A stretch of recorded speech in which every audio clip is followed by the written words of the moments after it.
Chocolatier, book, music, and lyrics by Colby Thompson, based on the life of Milton Hershey. Act 1, Scene 1. Philadelphia, a busy street, 1876. We are at the 1876 World's Fair. Fairgoers wander around the stage. A female fairgoer pulls a male fairgoer onto the stage.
My name is Milton Hershey, and I am a dealer in fine confectionery, fruits, and nuts. I hope that during your time in Philadelphia, you'll stop by my shop on Spring Street. But for the time being, who would like a free sample?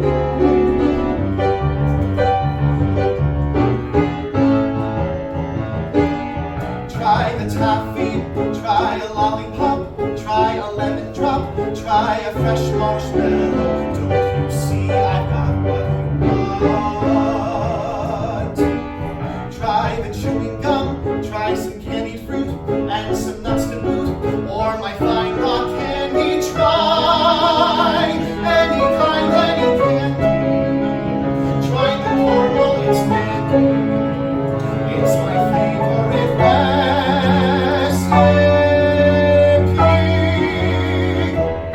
Try them right now, try them today. Now you've heard me say this, or rather, don't you see I've got what you want? Try out this one, then try that one, or try both, it's fun. They're so good they'll start a brawl. Try them all.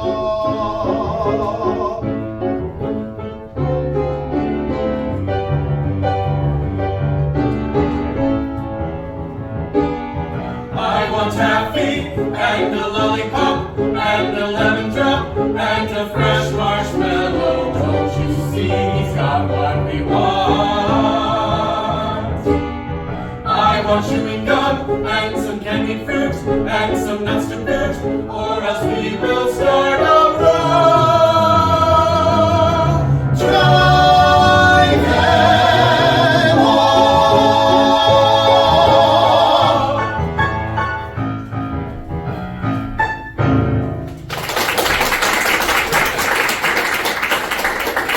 When you find yourselves dying for more, remember, my shop is on Spring Garden Street. No one pays attention. I hope to see you all there. No one pays attention. Milton reaches into his jacket and pulls out a business card. I have some cards if anyone wants one. The crowd has completely disappeared.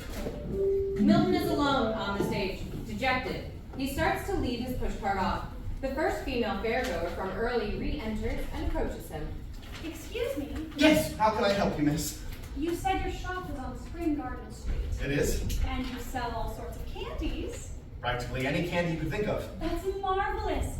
You see, I'm visiting from out west, trying to experience everything I can, and there's a kind of candy I've always wanted to try, but could never seem to find.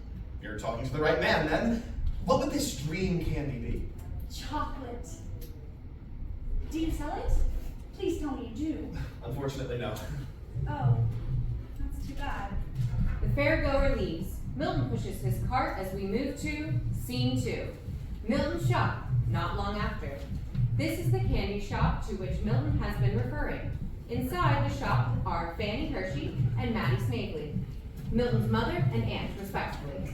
Milton enters the shop. There he is. How did it go? Get any new customers? I don't know. Maybe. You never know with these people. Has it been busy here, at least? Some customers come in and out, though oddly enough, more out than in.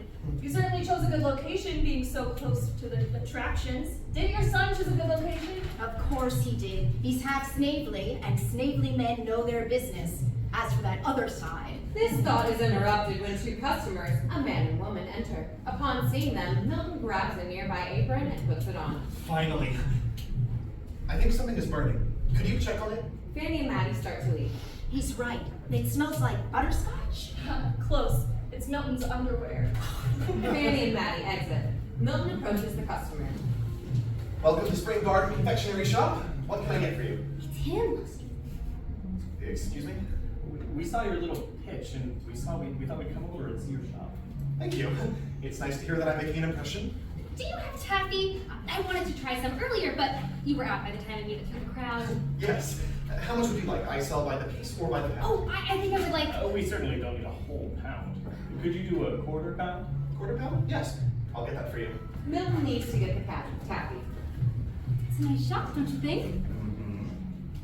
You don't think so? It's fine. I think it's cute. Milton returns with a bag of taffy. The couple is looking the other way and doesn't notice him. Of course it's cute, but the way he was putting it on with the heart and the speech, I expected something more impressive. The couple turns to see Milton clearly overheard them. Here is your quarter pound of taffy. The woman takes it and gives Milton a coin. Thank you. You heard that, did you? Don't take it so hard, pal. I didn't mean anything by it. I didn't take offense. Well, good. After all, you must admit, it isn't much.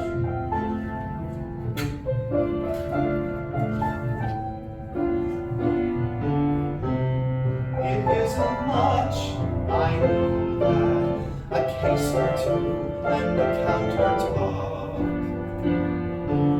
The floor needs fixing and then a waxing, and I must mend the damaged door.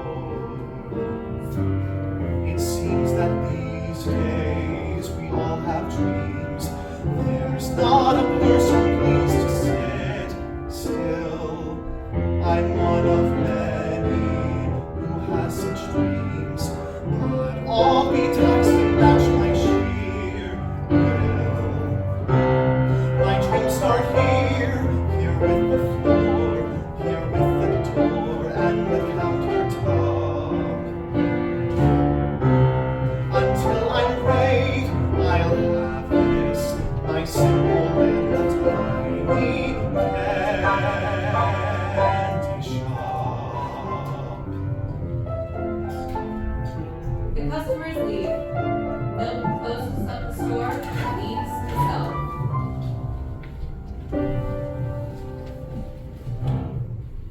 Scene 3.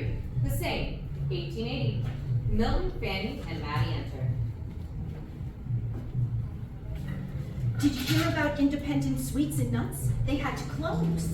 Another casualty of the fair closing. And Johnson's ice cream parlor isn't far behind. Stop talking about that. I don't want to hear it. Oh, Milton, that's not going to happen to you. They didn't have half your genius. But they had twice my experience. No, probably more like 10 times. Worst comes to worst, and I'll have you write to my brothers for another loan.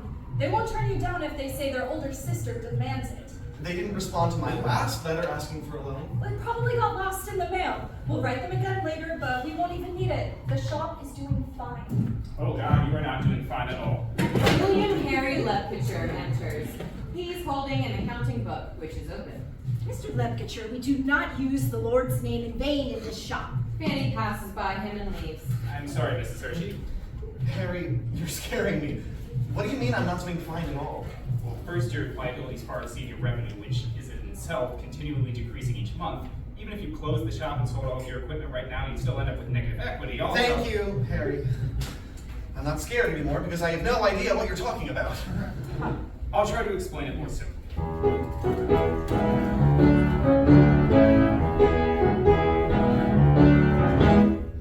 See the numbers. I see big ones.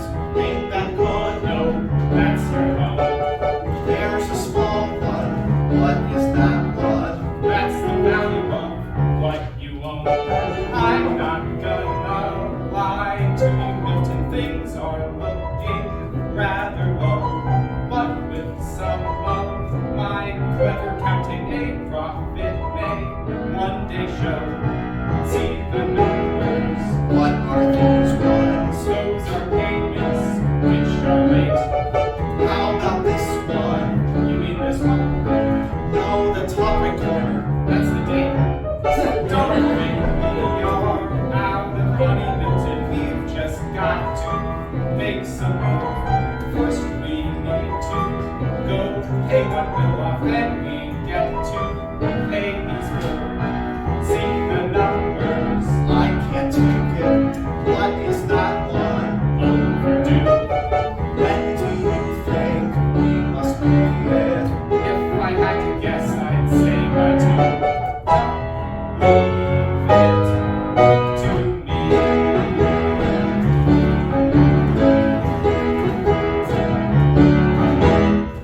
Thank you, Harry. I don't think I can figure out all of this on my own. Happy to help. Fanny quickly returns. Milton, what are those boxes in the back labeled celebrated HH cough drops? Mom, I swear that I was going to tell you about that. HH wouldn't be. Milton opens his mouth, but can't find the words. I knew it was him. How long has he been in Not Philadelphia? that long. He came to me for a loan. A loan? God help me. Mr. Colby, you didn't give it to him, did you? Don't worry. I said no to the loan. That was when he told me he was making cough drops. Another one of his schemes, to be sure. He didn't make me pay him for them. But he'll get all the money from the sales. Yes. That's just like him, using you and your shop to sell his snake oil. He'll sink us, I know it. Everything that man touches dies. Mr. Lepkacher, when you get a chance, take those cough drops into the storage room and dump the rest in the trash. Fanny leaves. Harry looks to Milton. Just move them somewhere she won't find them. I'll get her to come around. Milton leaves. What was that about? The HH stands for Henry Hershey. Milton's brother, uncle? Father, Fanny's husband. Mr. Hershey is still alive? I just assumed he wasn't since Fanny and Milton live alone. Well, they've been apart for years. Fanny would never get a divorce, being religious and all. She just ignores him. But I tell you what, she'd sure prefer to be a widow. Oh. Now, Mattie, you don't happen to have a secret husband, do you? No, I've never married. Good to hear. And by good, I was only...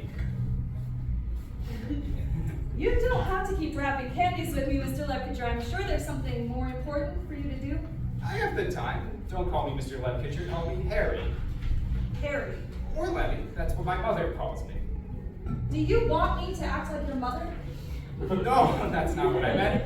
I was just suggesting we could get on a more personal basis. I feel we get along well. In fact, I feel we get along so well that it might be nice idea for us to do something together because I go to the shop. Do you now? Mattie, how about we see a show at the theater? Harry, wipe the cabinets down. Maybe we could take a walk by the riverside. You have to move the cough drops. Now would be the perfect time for a carriage ride through the street. No, the carriages have to wait till you fill the ordering sheet. Mattie, could we take a moment to sit down and talk? If we waste time talking, our sails go walking. Instead of squawking, we should be stalking. But now would be the perfect time to watch the sun as it sets. Those who watch the sun don't end up with the word the early bird gets. Mattie, I can be content to just work next to you. But some other time, I hope there is something else we can do.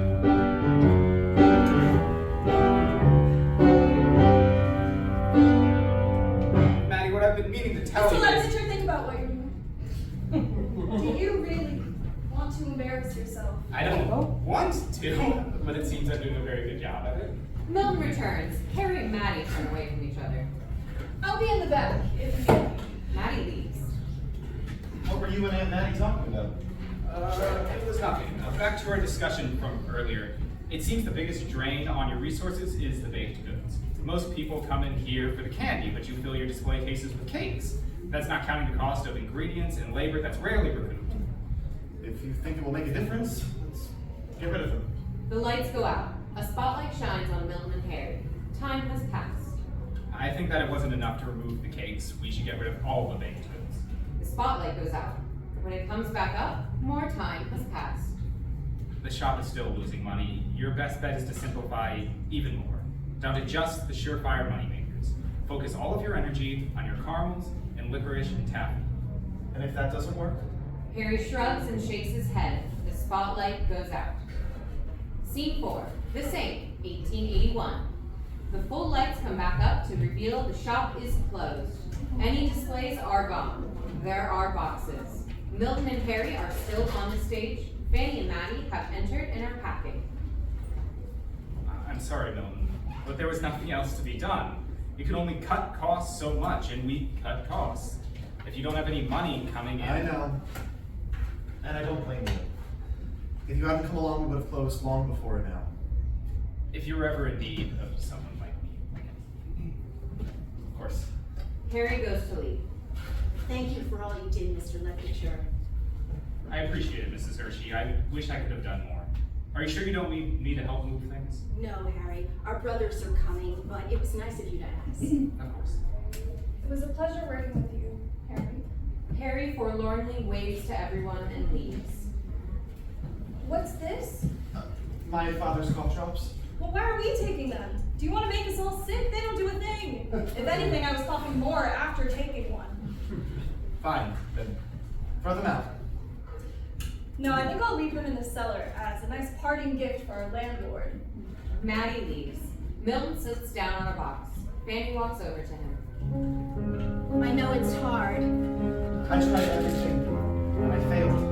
No, you tried a few things and failed. That doesn't feel like much of a difference.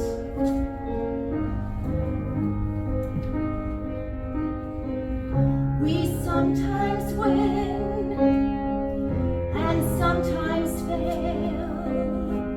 Just take a minute and mend your sail.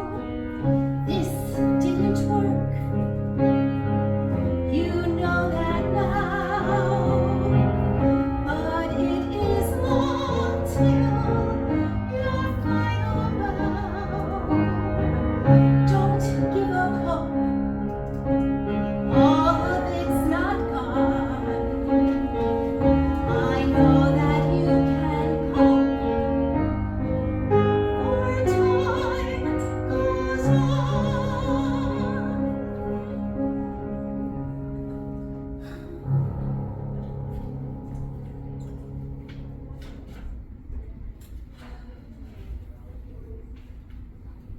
You can't be so hard on yourself. You're smart and you tried. With them, one failure means nothing. But what if I keep failing? You can fail next time too, and maybe the time after that, and as many times as you need. If someone tries and succeeds, they're lucky. If someone tries and fails and quits, they're a bum. If someone tries and fails and tries again, they're, well, I guess you'll just have to find that out for yourself. Mattie enters. Abraham and Elias are here. All right, let's go. The three of them walk off stage together. Scene 5, Denver, outside a train station, 1882. Denver residents mill around the stage.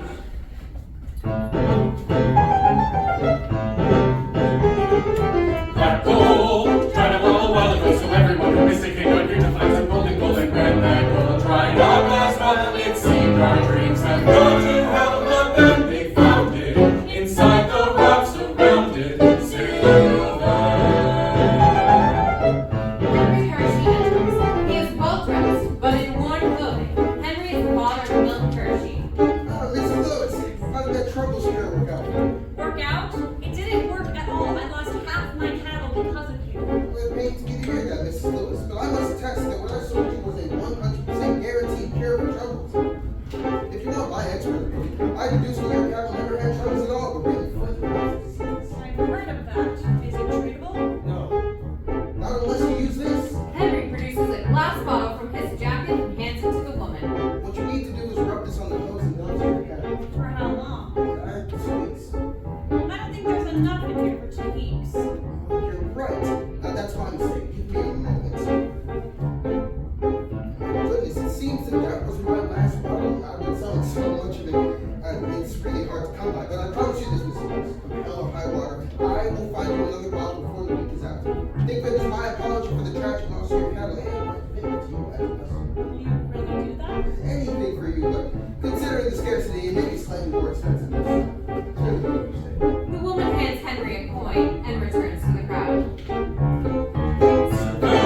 Got the city moving, every spot is so crowded that there's barely room for rooming here. And all around the place, and leaves and knives right in your face. But we will chance some, if we've the chance to let some riches.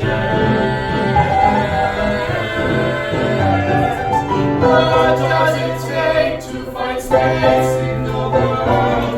What is it that we were able to see? Where can someone find a place in this world? Is there somewhere where we simply can be?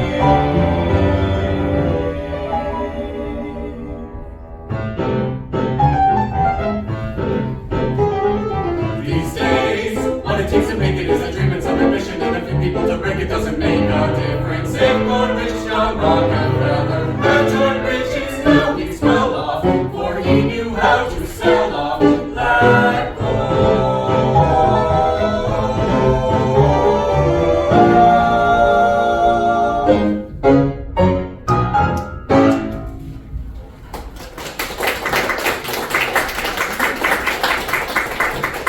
Milton enters and notices his father. He runs to him and holds him in a tight hug. Father! My boy, don't squeeze so hard. I'm not as young as I used to be. Henry takes his son by the shoulders and praises him. I see you're still in one piece, all things considered. But what does it matter what Philadelphia thought of you? A man can't make a name for himself in an old city like that, drowning in all that history. This is the kind of place where you need to be. The West is the only place for a dreamer. It's the only place where every nobody has an equal chance to become the greatest man in the world. What have you been doing? Are you still prospecting? Oh no, I find myself a little too old for that. I've been doing a little of a lot of things, selling whatever I can to whomever I can. That's just in order to pay for the food at the boarding house and just enough whiskey to forget the smell. That's not all. What is it? Not trusting. Of course. I don't mean to offend you, but this place is chock full of people willing to steal it. What great idea. Shh. Keep your voice down, boy. Sorry. Now, what is it? I've got a secret of myself. A cure drug for this world. And so that you might not believe. Out of my head unfurled.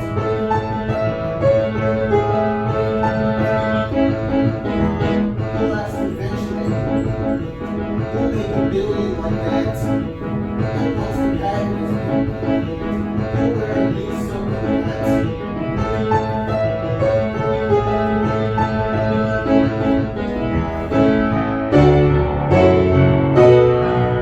Perpetual motion will be the next craze. If everything moving faster, it will clear our days. No more toiling dawn to dusk. Perpetual motion will be our saving grace.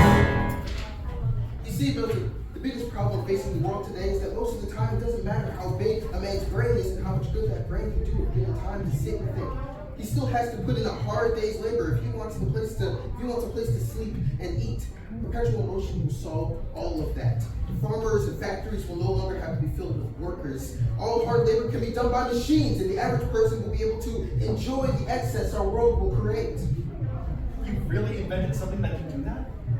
And it's not so simple, but yes, for all intents and purposes. And the thing is, as good as real. You just need to, be real first. But don't let it concern you. I'm working out all the details. You just need to dream. Now, what would your dream be down here? I may be too old for prospecting, but you aren't. There's still plenty of silver out there to be had. You know, first thing tomorrow, let's get you out and looking for an uptown today. Actually, I already found a job. Job? Doing what? I wrote ahead, secured a place in a confectionery. Get candy out of your head, Kenny. Yeah, at least it's something pleasant in a not so pleasant world. But whatever you're gonna do, you should do it as the man in charge, not just something to I agree with that, but I've chosen to be an employee for a while in order to learn a very important recipe, something that they don't have in the East. What is it? Caramel. You already know how to make caramel. Your shop sold it for Yeah, years. not like this. I managed to get a few pieces shipped to me, and it's something completely different. It's smooth, and it doesn't get stuck to your teeth. I need to find out how to make it, but once I do, I'll go out and make it on my own. Yes, that's the businessman to do. If you do things, you do them in a big way. Mark my words, one day you may even build skyscrapers, 10 stories up. Everyone but Milton departs as we move to Scene 6, the back room of the confectionery. A few weeks later, Milton is pacing.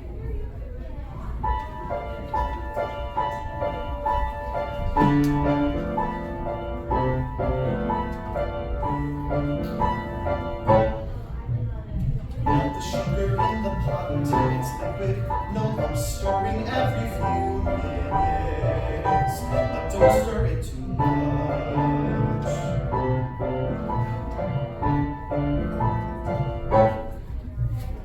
Once the sugar is a liquid, add molasses and butter. Stir the mix until it reaches boil. Don't burn it at the milk speed. This makes the water and the milk evaporate. Do not stop your stirring, or you will find the mixture sticking to the sides of the pot.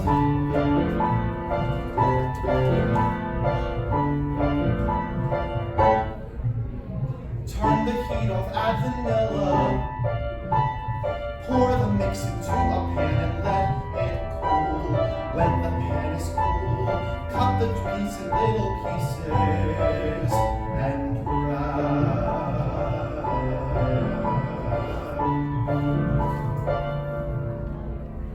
The confectionery owner enters.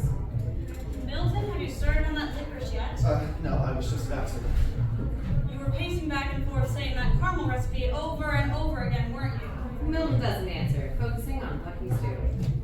The way you do that makes it seem like that recipe is the most important thing in the world to you. That's because it is.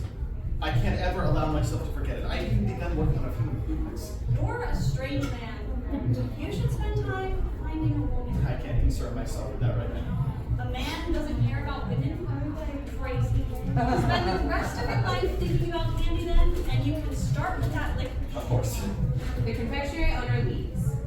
Scene 7, outside a building. Sometime later, Milton is walking. He is joined by Henry.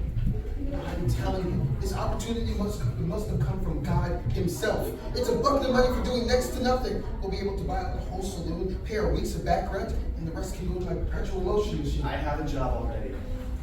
The confectionery pays you in pocket lint. It's not like you have to quit it. This is just a short-term thing. We'll be in and out, and you'll get back to your candy in no time. The only difference will be you'll need a second wallet for all that money you're gonna make. Fine. What's the job? The job? Oh, nothing too difficult. But what is it specifically? He's concerned with the details. You can't paint without a few broad strokes, Milton. With how many con men are around these days, details can mean the difference between life and death. If you're so insistent, I'll tell you that I don't know. How could you not know? A fellow in town, a good man, sells me junk for next to nothing. He told me men were needed for a quick and easy, high-paying job, and whoever was interested could apply in person. Milton and Henry stop. They're at a building. That's it? Doesn't that concern you? Of course not. I'm sure the reason it was vague was just because if people knew how good the job was, they'd have a crowd of bums breaking down their door. I'll do the talking. Henry enters the building. Milton follows. Inside are two mysterious men. One of them is across the room, the other standing by the entrance. Henry boldly walks over to the men across the room and puts out his hand. Henry Hershey and son, Milton Hershey. We're here for the job.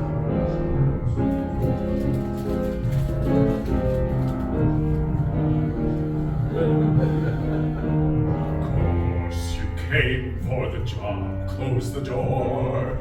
Don't want a draft getting in here. Don't mind the man who's watching the floor. Can't reach the safe anymore. How well do you know this fellow who told you about the job? Very well. We're practically brothers. I'm sure his name is Mark or Peter or something new. Why are you being so secretive, whispering like that? There isn't anything to be afraid of. If anything, we should be afraid of you. Afraid you won't take the job. This job, what does it entail? Nothing a healthy young man could handle. What about a spry 53-year-old?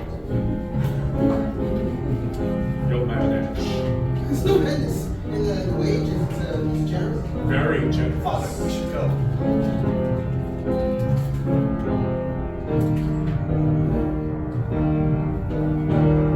I leave now when you come all this way.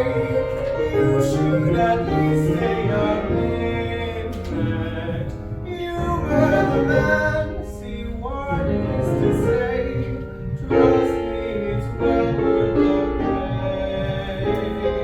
Milton tries to pull Henry off the stage, but they're stopped by the men. You won't be leaving. Cover the door. There's sure a job here for you. You'll do the labor, we'll get the pay. What do the two of you say? Milton pulls out a revolver. We say no. Milton, where did you get that? Let's go. Milton points the gun at two men who leave the stage. Milton and Henry return to the street. Do you realize what they were going to do with us? I had heard some rumors about people being kidnapped and forced to work in the mines, but I never believed them. It's a West, and people leave all the time for many reasons, and it's a big leap. You almost got us killed. And you did it all for a really stupid reason. I'm sorry, Milton. I was just trying to get you some money for your next business. We almost died in there. And you saved us, son. I'm proud of you. I can't keep doing this. I'm leaving tonight. Leaving? The boarding house? Colorado. What about that confectionery you seem to love so much? I do, but it's not worth staying in this disgusting place. It didn't work so well the first time, but I guess I'm gonna give it another go. Time goes on, so they say that might be so. I'll try to take what I've learned, and I've lost and I've always dreamed. And then I'm sure that my failure is much more than what it seemed. I didn't kill myself the first time, but I guess there is a chance to correct that too if I'm going to star. I'll see this through. I will pursue. I'll do. Milton, what? I'm going to use my new recipe to start a coffee company. Not just another candy shop. That was thinking too small. Once people get a taste of my candy, I'll have orders from all over the country. No, across the whole world. This time, I won't let a lack of ambitions hold me back. I need to focus on all that I have and not what I lack. You shouldn't give things up the first time. You won't find out how much is inside you. I've decided to start. And you won't do more failure too. I'm sure I'll do. It won't be much, I know that. A pot or two and a countertop. The lights go down on Milton in the middle of the stage. Scene 8, Lancaster, Pennsylvania. Milton's Caramel Factory, 1886. Milton storms on stage, followed by Fanny and Harry. Think about this, Milton. No, there's no point anymore. Try talking some sense into him, Mr. Lepkacher. Milton, it could be far worse. It's not uncommon for people to fail to pay back a loan on time. Go down there and try to explain to them that you need an extension. That 90 days wasn't enough to get your business off the ground, but that you have a solid product for which there is a market. And once you find that market, I'm selling caramel out of a basket. I have only 3 employees, my mother, my aunt, and the only man in the world sane enough to work for me. If you won't do it for yourself, do it for your aunt. Have you forgotten she put up her house and, more importantly, her good name on the line to get that loan for you? I know, and I'm sorry about that, but this isn't going to work. Milton, it's her house. It's all she has in this world. Mattie enters. Stop bringing up the house, Fanny. I don't care if I lose it. Mattie, don't tell me you believe Milton should give up. Of course not. You'd be stupid too. But you're being stupid to make it about some old row house. Milton should keep going because he owes us a lot more than just money. Think of all the hours your mother and I worked for you, and how Mr. Ledkitcher housed and fed you while you were getting this place set up. On that point, you do still owe me for when I paid the railroad to release your equipment. And you'll get it when Milton is a success. Can't you see what's happened? I'll never be a success. Milton, what exactly do you think makes a man a success? Hard work, dedication, natural talent, brains, ingenuity. No, it's none of those things. You have them all, don't you? I guess not. Well, you do, so that's settled. No, someone becomes a success because of luck and perseverance. That's all there is to it. I don't have any luck either. Okay, that's fine. You don't need to have luck all the time. You only need it once. All it takes is one chance. All it takes is one day. All it takes is one opportunity. Take a chance and listen to me. All it takes is one anything to be a part of everything under the sun. Don't just stand there and tell it.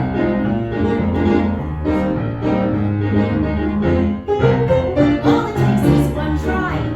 All it takes is one break. All it takes is some help from family or some help from Someone like me. all you need is just to work a bit. We'll have our turn of all of it instead of none. Stop it. I don't want to hear it.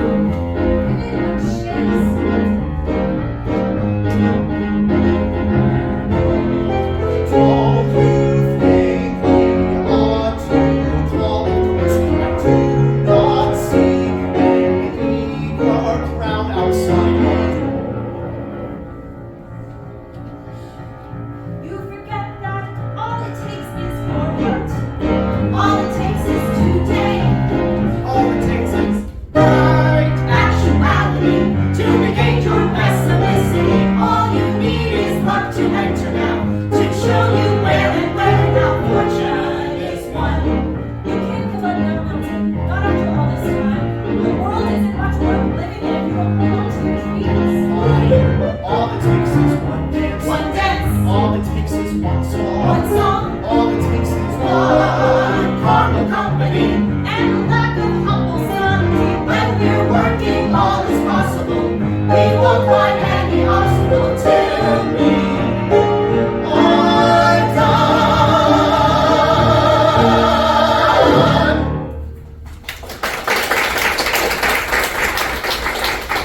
All right, today. I have no idea. Ask the accountant. Go down to the bank, look them straight in the eye, and tell them you can't pay. Will that work? Probably not, but it's worth a try. You said earlier that it would. I was trying to be positive. Just go. And mention my name if they give you any trouble. I've banked there for years, and trust me, they know who I am. Fanny, Mattie, and Harry leave as we move to C9, a street, immediately after. Milton crosses the stage. He is deep in thought. As he is crossing, an Englishman enters and walks in the opposite direction. Excuse me, sir. Yes. Can you tell me where the Dutch Candy Company is? The address I had for them brought me to a vacant lot. That is where their factory was. They closed 3 months ago and tore it down. I was worried that might be the case. The last letter I got from them was 6 months back, but I didn't expect them to go under so soon. Thank you, sir. The Englishman goes to leave. Why are you looking for them? I'm an importer. He pulls out a card and gives it to Milton. It's hard to get certain confections over in England, so I get them here and have them shipped. American caramels, in particular, do quite well, but unfortunately, they also must have a long shelf life to survive the journey. I thought that I had finally found a company that produced ones to last long enough. I take it you're in the industry as well. What? Yes, my name is Milton Hershey. Milton frantically checks his pockets. Oh, right, I don't have business cards. Milton grabs the Englishman's hand and shakes it. The Englishman looks disturbed. I run the Lancaster Caramel Company. If you're looking for caramels that will last, I can help you. Mine stay fresh for weeks, maybe even months. Really? Could I try one? Sorry, it's a little melted. The Englishman delicately unwraps the caramel and puts it in his mouth. His face lights up. These are even better than the ones Dutch Candy sent me. They're the best caramels you can find anywhere in America, maybe the world. How large of an order can you do? How much do you want? Let's start with 500 pounds worth. If it sells, I'll order more. So are you all right? Yes. It's just, you have no idea what this order will mean to me. Well, no need to get emotional. It'll make it very hard to do business with the English. How can I not get emotional? This changes everything. Wonderful. I'll come to your factory tomorrow to work out the details. You're in the directory? Smash it. The Englishman tries to make a quick exit. What do I do now? What do you mean? Well, does this mean I'm a success? So quickly? You expect some sort of grand advice from me, don't you? I think so.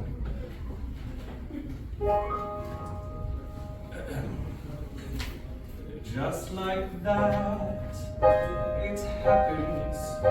The finish line comes into view. Just like that, the page turns and they seem right. The things you do. Don't go yet, let the moment sink in. Just think how you are starting to win. Just like that, you're no more the one who must fight one more day. Just like that, your life is yours to live your own way. Picture yourself so you're not dreaming. Give your back a pat. Just like that.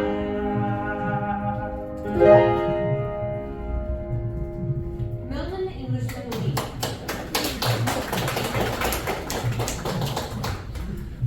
Scene 10. Milton's caramel factory. A few hours later. Fanny, Mattie, and Henry enter, working. Milton enters with a bank employee. It isn't a big business at the moment. I only have 3 employees, but we are more than capable of fulfilling our export contract. However, in order to do it, I'll need an extension on my loan. This is all very forthright of you, but I That's don't... not all. I need another $1,000 to fill the order. What? Once the payment comes through, it will be more than enough to pay back the entire loan. Mr. Hershey, what you're asking for is... It's no great enterprise, that's not what I have. It's a great enterprise in need of a salve. You won't find my balance sheet looking too hot, but that will all change when they see what I've got. It's a great recipe we're prepping to sell and to climb to as the weight was climbing through hell. I won't stand and tell you how you do your job, but who throws out corn that is fresh on the cob? I have the smarts, and I have the yen. Maybe I'm running a bit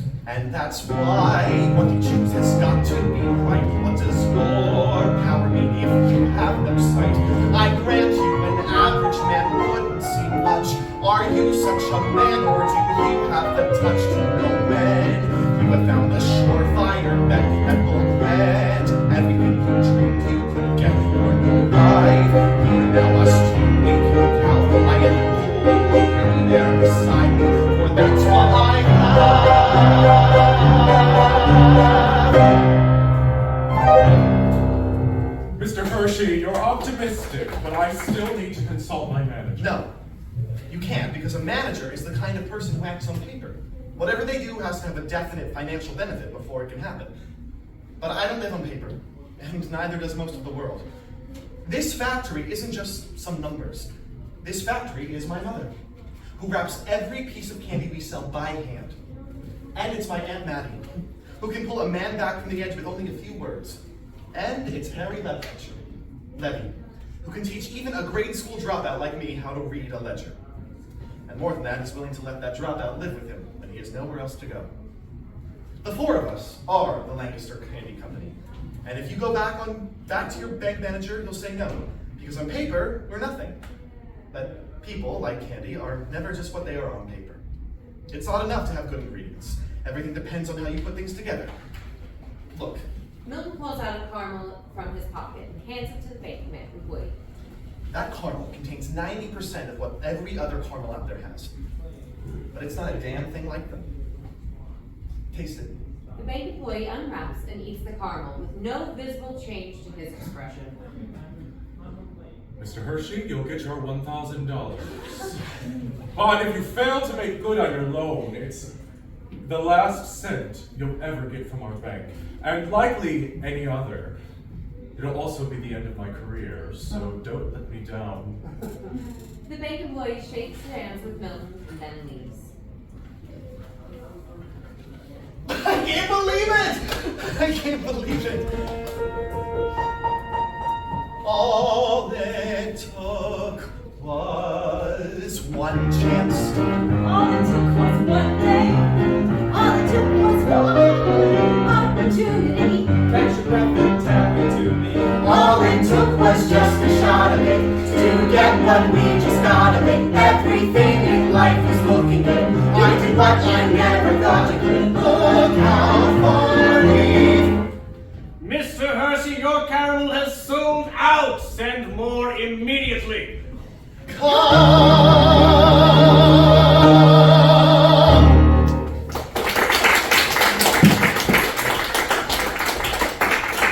The group exits, starting with Mattie. The others look after her as she goes. When she is gone, the rest exit. Scene 11, Buffalo, New York, a street, 1897. Milton, nearly 40 years old, enters. With him are Harry and William Murray, who despite only being 24, is the top salesman of Lancaster Caramel Company and one of Milton's closest advisors.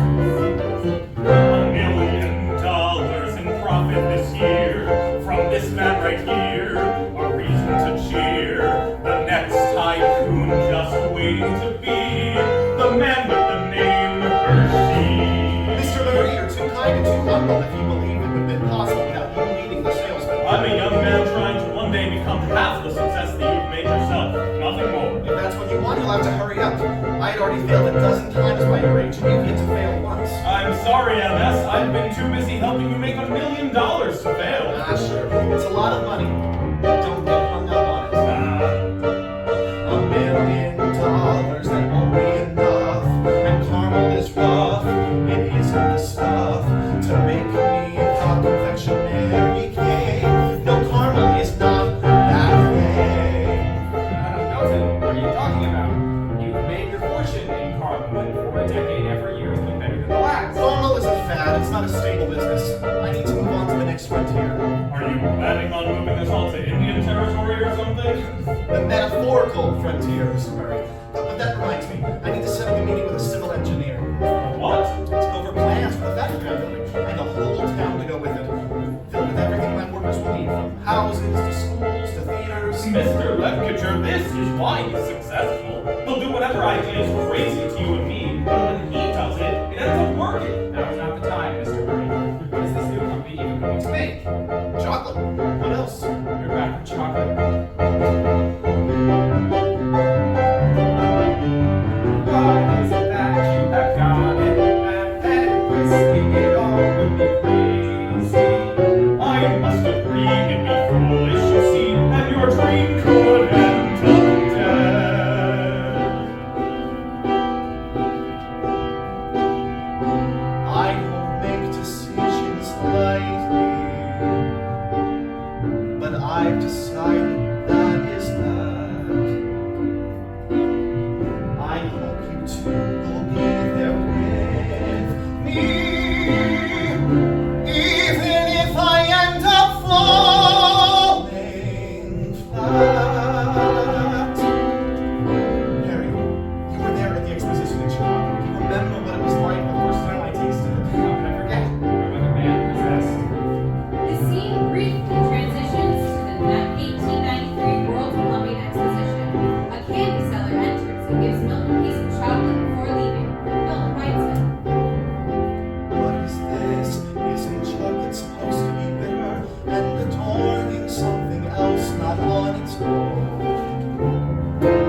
all need someone to wake it.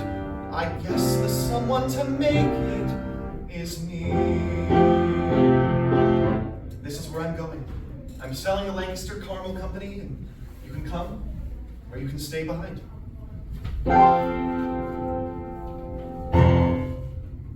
Well, we can discuss all this when we get back to Lancaster. Mr. Murray, can you run ahead to make sure that the bags have gotten to the station? Yes, Mr. Lecture, it'd be my pleasure. William Murray leaves. It was one thing when you bought all that chocolate making equipment to tinker around with.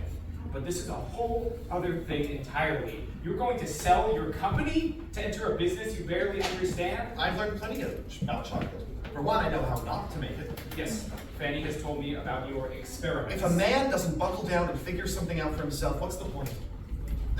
I'm sure I'll figure it out soon enough. I have even sent someone to spy on Walter Baker.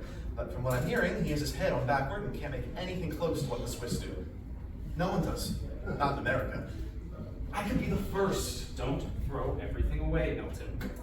There's no shame in being a small success. It's much more than most.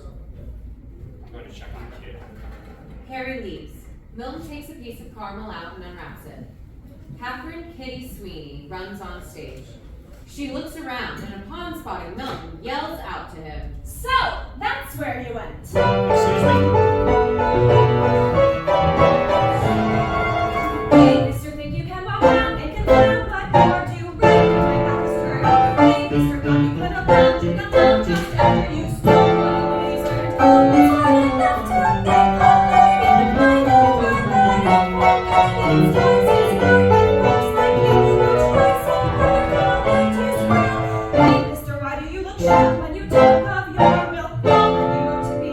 Hey, mister, you're the one that's sound like a pork of sex, feel carried with happily. That's not what we're to say, like your clothes, and you're not to escape from life. But now that you can look at you, like see that your pictures are playing on screen. Hey, mister, you're not him at all, and the goal I had to truly verify. Hey, mister, you're not gonna call, why'd you call that one to kill me? Let it slide. There really was no harm. Miss, I have no idea for whom you're looking for, but it is not me. I know that now. Sorry. I can't believe he got away. This gentleman for whom you're searching, he stole from a store where you're employed, What? Oh, yeah, something like that. and you chose to chase after him on your own accord. Or does the shop owner expect the young ladies on his staff to double as his own personal sheriffs? It's not so simple as all that. There is no shop owner. I suppose you could say I work for myself. An entrepreneur. I'm one too. I've run several stores myself, so I understand the menace that is the shoplifter. But I'm a manufacturer now, so they're not much of a concern. I'm sure we're in different lines. What do you make? Caramels? Candy? No, just caramels. But not for long. I'm selling my business. Are you retiring? You must be rich. Most folks can't ever retire. I am rich, but I'm not retiring. I'm starting a chocolate company. Chocolate? Why would you want to do that? I don't know of a single person who has a taste for it. That's just because these days there are only two types of chocolate out there. There are chocolate-covered treats, strawberries, nuts, etc., and small chocolate candies imported from Europe. The former almost always uses bitter, poorly made chocolate, while the latter is too expensive for most to afford. What I'm going to do is make cheap, solid milk chocolate right here in America, something that anyone could buy. That sounds like a lot of fuss for something that'll amount to very little. What do you mean? There are far bigger problems in the world than the cost of candies. Seems there must be a better use for all your money. I don't deny that, but I see no sin in putting something sweet into the world. Maybe. What's your name anyway? Milton Hershey. Everyone calls me MS these days. I like Milton. All right then. Call me Milton. I'm Catherine Sweeney. Everyone calls me Kitty. Then I will as well. My customer must be long gone by now. It's a pity. I have to get back to work. Do you have to go? I'm having a nice time talking to you. A man like you shouldn't be talking to someone like me at all, let alone having a nice time doing it. Why? Do you not realize what I am? You're a perfectly charming young woman. If you have to go, I could walk you back to your store. I don't have a store. You have to be the most clueless businessman I've ever met, and we're not exactly the smartest lot. Guilty as charged. I never even made it past grade school. I take it you're educated? If finishing grade school counts, then yes. What are you trying to do? I'm trying to have a conversation with you, to get to know you better. You don't have conversations with a lot of women, do you? Once again, you've read me like a book. Kitty, I spend most of my time working, but if more women were like you, I would spend more time conversing with them. I hope you don't mind my saying so, but you're the kind of woman I could see myself marrying. Buffalo isn't where a successful businessman meets his wife. Where would you meet her? In a nice small town, like Jamestown. Virginia? Didn't everyone there die? No, Jamestown, New York. I've never heard of it. That's what makes it perfect. It's a small, out-of-the-way place where one couldn't possibly be up to anything objectionable. It's halfway between here and Cleveland. There's a place there called AD Works, a confectionery shop.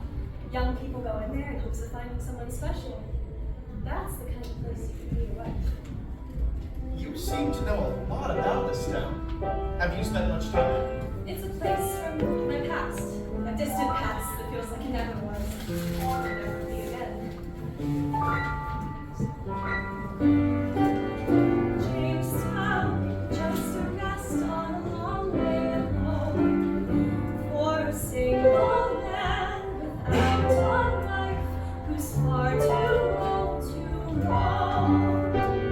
Jamestown, where the man finds a little shop. When he goes inside, he can't believe the sight that makes his heart stop.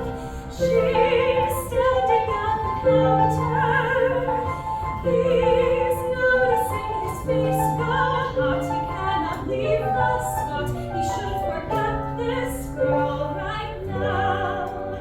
But Jamestown has his heart and his logic's flow. And the single man won't leave that shop until he makes that girl his own.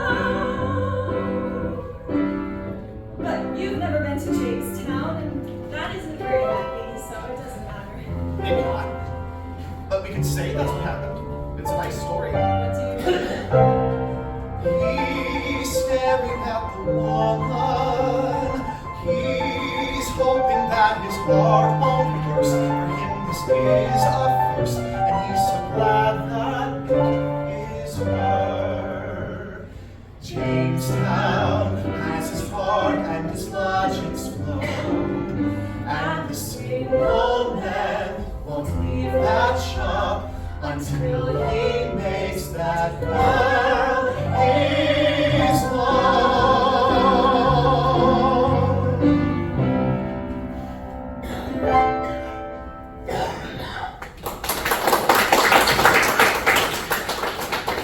William Murray returns.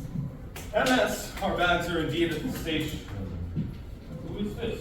This is Miss Catherine Sweeney. She's a local shop proprietor who mistook me for a shoplifter. She is no shop proprietor. I'm sorry, sir. I didn't lie. It's more of a game the gentleman wants to play. MS, we should go. Well, why? You have no reason to spend your time with a woman like her. Is that a way to talk to your boss? I just spend my time with whomever I like. Harry returns. Mr. Ledkitcher, explain to MS that he shouldn't be sullying himself. Sully? I'm sorry, Milton. This is my fault. I should leave. No. He starts to exit. No, don't go. At least tell me how I can find you again. If you come back to this street, I will see you. Kitty leaves. What was that? MS was engaged in some sort of transaction with that Oh, woman. transaction? Mr. Ledkitcher, you must know what she is. Yes, I think I do. Enough. I don't know what has gotten into your head, Mr. Murray, but she's gone. Let's go to the station. Milton struts off the stage. Mr. Ledkitcher, we mustn't ever let Milton come back to this city alone. William Murray and Harry follow Milton off. Scene 12, Lancaster, outside Milton's house, 1898. About a year later, we find ourselves outside Milton's house in Lancaster. At the edge of the stage is a tarp, marking the entrance to Milton's lab. A crowd of Lancaster residents stand around the stage, eyeing the house. I wonder what she's like. She ought to be pretty, all things considered. I heard she was working in a department store in New York City. It doesn't seem proper for a respectable man like Mr. Hershey to associate with someone in such a place. I think they're coming. From the house enter Fanny and Milton. I won't forgive you for this. I won't. Mother, please. How could you do such a thing? I said I was sorry. But to disappear every Sunday, the Lord's Day for a year, only to come back and tell me you were going to be married to a woman I had never met? It's so unchristian. Well, we did get married in a church, so I'm sure God approves. No, you were married in a Catholic church. Probably in between baptisms where the priest dangled a baby in a basin of water and then sent him on his way with a rosary and a picture of the Pope. You might as well have done it in an office building. However, it happened. Kitty is my wife now, and Milton turns around, seemingly expecting to have someone. When he doesn't, he heads back into the house. there you are. Come on. Milton pulls on Kitty. Milton, what are we doing? Why are there so many people here? This is the reality of being an important man in a nosy place. Neighbors, I'm so glad that you decided to join us today, uninvited, to celebrate the arrival in Lancaster of our newest resident and my wife, Catherine Hershey. Milton urges Kitty forward. She reluctantly goes. She looks like she's going to say something, but just smiles awkwardly before hurrying back beside Milton. Wonderful. So you met her. Now, if that's all, Mr. Hershey, if you would allow us, a few citizens have organized a more formal welcome for our new her. very well. I'm always one to indulge my neighbors. The Lancaster residents step forward and form a block.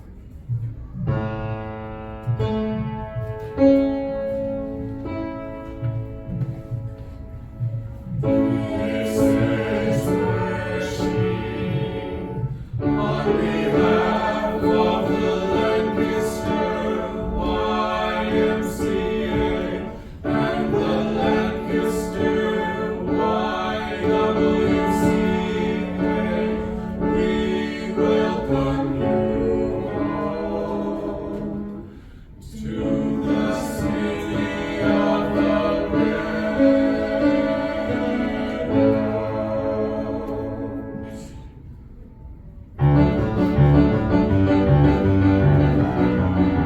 Well, you're awfully overdressed. Don't take this too hard, but did you think this through? Plus, you're clearly not too bright. And you're nearly twice as funny. It's a mystery what Milton sees in you. We're almost half his age. And we think you've been on But stage. you think we're taking on one more silver sleigh. The idea is just perverse. But it surely could be worse. For a wife will let a man work every day. Well, despite all our doubts, we say welcome to town. You are hospitality. Keep your head out the clouds. And so wearing more brown. Have less personality. All those things in spite, you've been nothing but polite. But there's something that just doesn't feel quite right. And a complicated life. It's the things that we arrange for. It's too late to be changed. We accept what we get is what we got. Milton hardly was our taste. When we think we first were faced, sometimes they will make you grow until honey they have grown. So it's only fair if they can give a shot.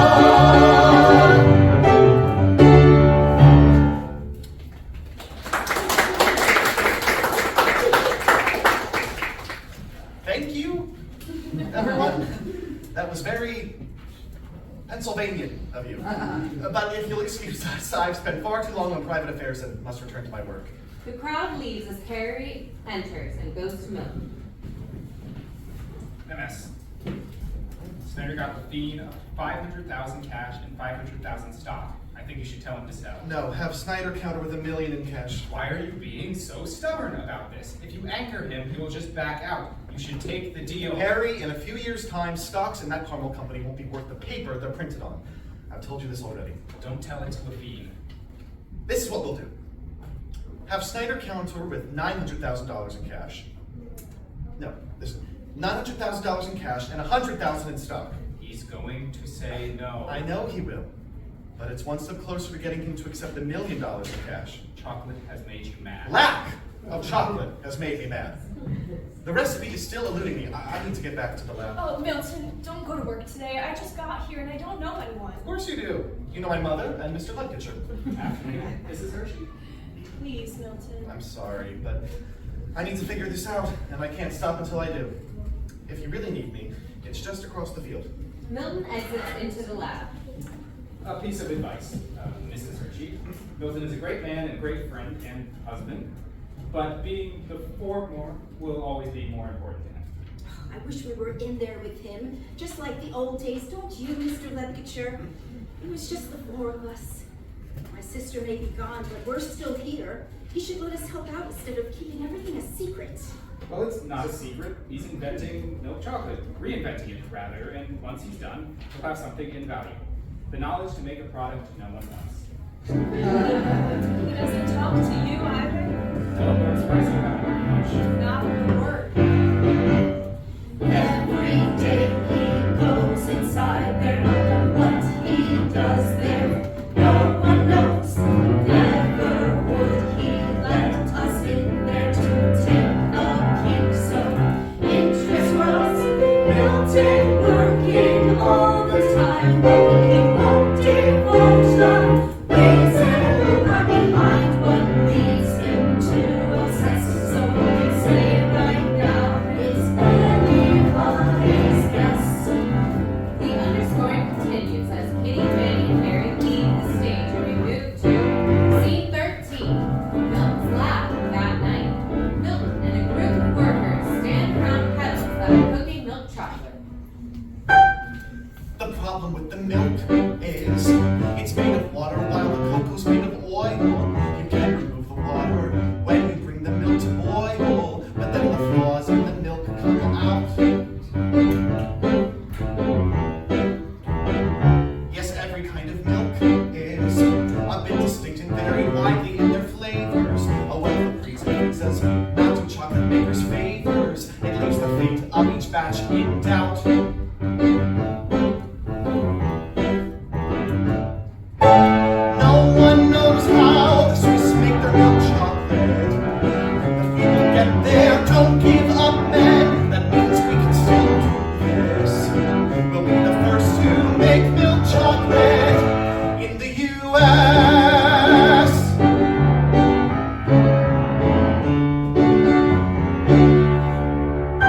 The thing we ought to do is stop using cream and try the recipe with whole milk. The stuff will last much longer and will taste as pure as pure silk. If we just try, we will solve this yet. Mr. Hershey, can we go home No. yet? No, we're getting this. We're getting this tonight. But sir, it's been 16 hours. Fine! Go home. All of you. You whiners, you chemists, you college boys. All you're doing is distracting me with your complaining. You call yourselves scientists and wave around your fancy degrees, but you burn every batch. What is all that education worth? The workers slowly leave. When they are gone, Milton notices that one man, John Smallbach, is still there. What are you doing here? I told you to leave. No, you didn't, Mr. Hershey. You told the college boys to leave. I didn't go to college. If you really want to stay, join me at a kettle. We'll figure this out together. Any ideas? John puts his fingers in the kettle, and when he pulls it out, it's black. I think we should clean it first. Yes, you're right. The lights dim. Milton and John clean the kettle as time passes. The lights come back up on John pouring milk into the Be kettle. careful. First, put in the skimmed milk, then the sugar. The lights dim again. Time passes. They come back up. No, Mr. Hershey, don't do that. Am I doing something wrong?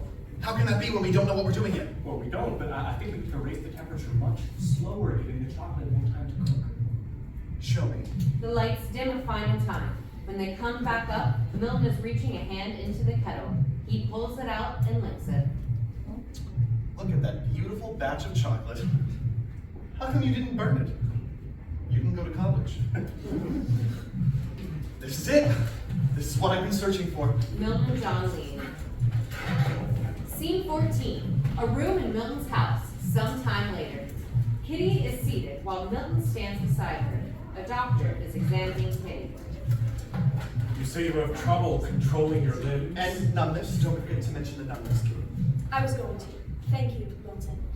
At times it can get even worse, Doctor. It's strange to say, but I almost can't tell my arms are still attached to my body unless I look down at them. I see. What is it? Is it bad? How bad? The condition hasn't been studied much, and I've never seen it myself. It affects the nervous system, causing degradation of the spinal cord. It's probably also causing the fertility issues. The articles I've read call it locomotor ataxia. Oh God, don't even say that name. Did you know about this? I should leave you to be. I'll be back in a few days once I've had a chance to consult with some colleagues. Good day, Mr. Hershey, Mrs. Hershey. The doctor leaves. Milton gets on his knees in front of Kitty. Don't worry, Kitty. I'll take care of you. We'll all take care of you. I'll get you a full-time nurse. My cousin Ruth. She'll never leave your side. That's not necessary. I've been taking care of myself with no problems for years. Kitty, did you know about this? There was a doctor in Buffalo. I went to him and he said it was very likely I'd get it eventually. Why? Does it run in your family? It's not that kind of disease. I don't want to talk about it, Milton. We have to. Can it be fatal? It's always fatal. How long do you have? Do you know?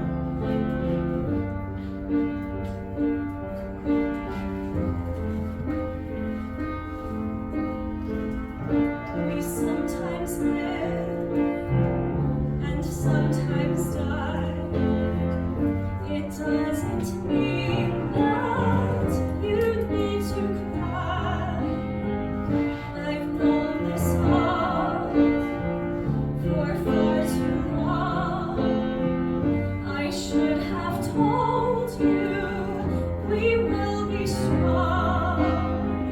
Don't give up hope. All of me's not gone. I know that we can cope, for time goes on.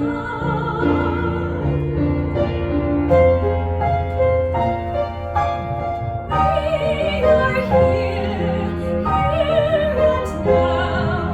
We will find our way somehow. Look at me, I'll pull through, like I always do. Let's make our life start over now. All my won't matter, nor will allow. What we can do is up to us. This talk of time is not worth the fuss. What do they say? The dark before the dawn. It's not my final day, and time goes on.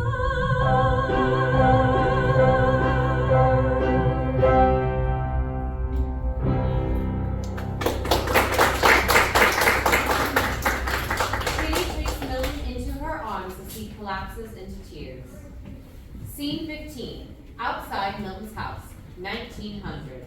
Kitty, Milton, and Fanny sit together. Attending them is Ruth Hershey, a relative of Milton's and Kitty's nurse. Milton, I don't understand why you aren't out there selling this thing yourself. It's your chocolate, but you're just sitting here. I trust Mr. Murray. He's a far better salesman than I ever was. And all this spending you're doing. Tell me, Kitty, where is that necklace of yours from again? Which one? Oh, you know. The one with the clear gems, whatever they're called. Diamonds? Yes, that one.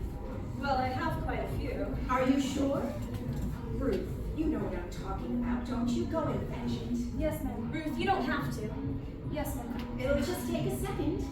Yes, ma'am. Ruth, it's really fine. What's the big deal? Mother, stop bothering the poor girl. Ruth, just go inside before my mother gives you any more tasks. Yes, ma'am. Ruth leaves. should have just let her get the necklace. I was only trying to make a point. What point is that? That this isn't how we live our lives, Milton. Buying necklaces and automobiles, things no one needs. Back in the old days, we worked hard and we got little for it, but we got enough. But now I work hard and get a lot for it.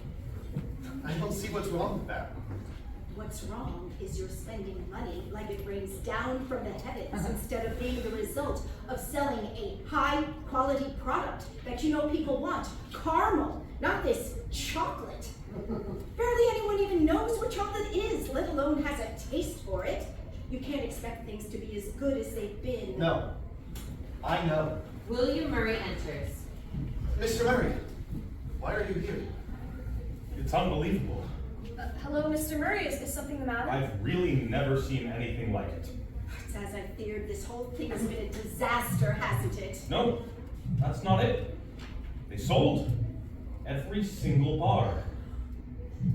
All of them? Even the extras we had. People were dying to try what we made, and once they had, they only wanted more. I thought you got it right. I almost thought you couldn't do it practically overnight. The Hershey bars become unscrewed.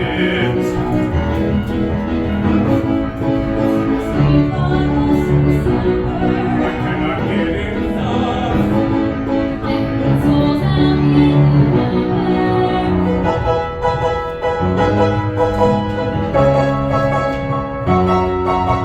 It's a hit! Your new Hershey milk chocolate. You've got to get more, he can't fail. No, not our Mr. Hershey. There must be no man who is greater in the U.S.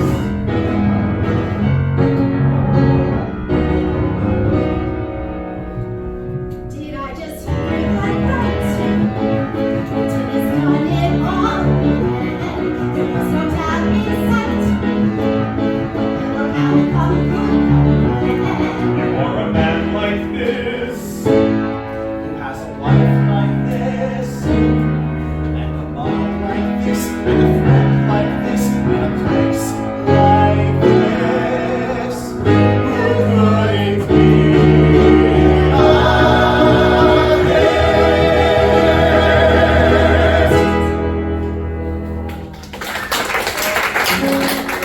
More than a countertop.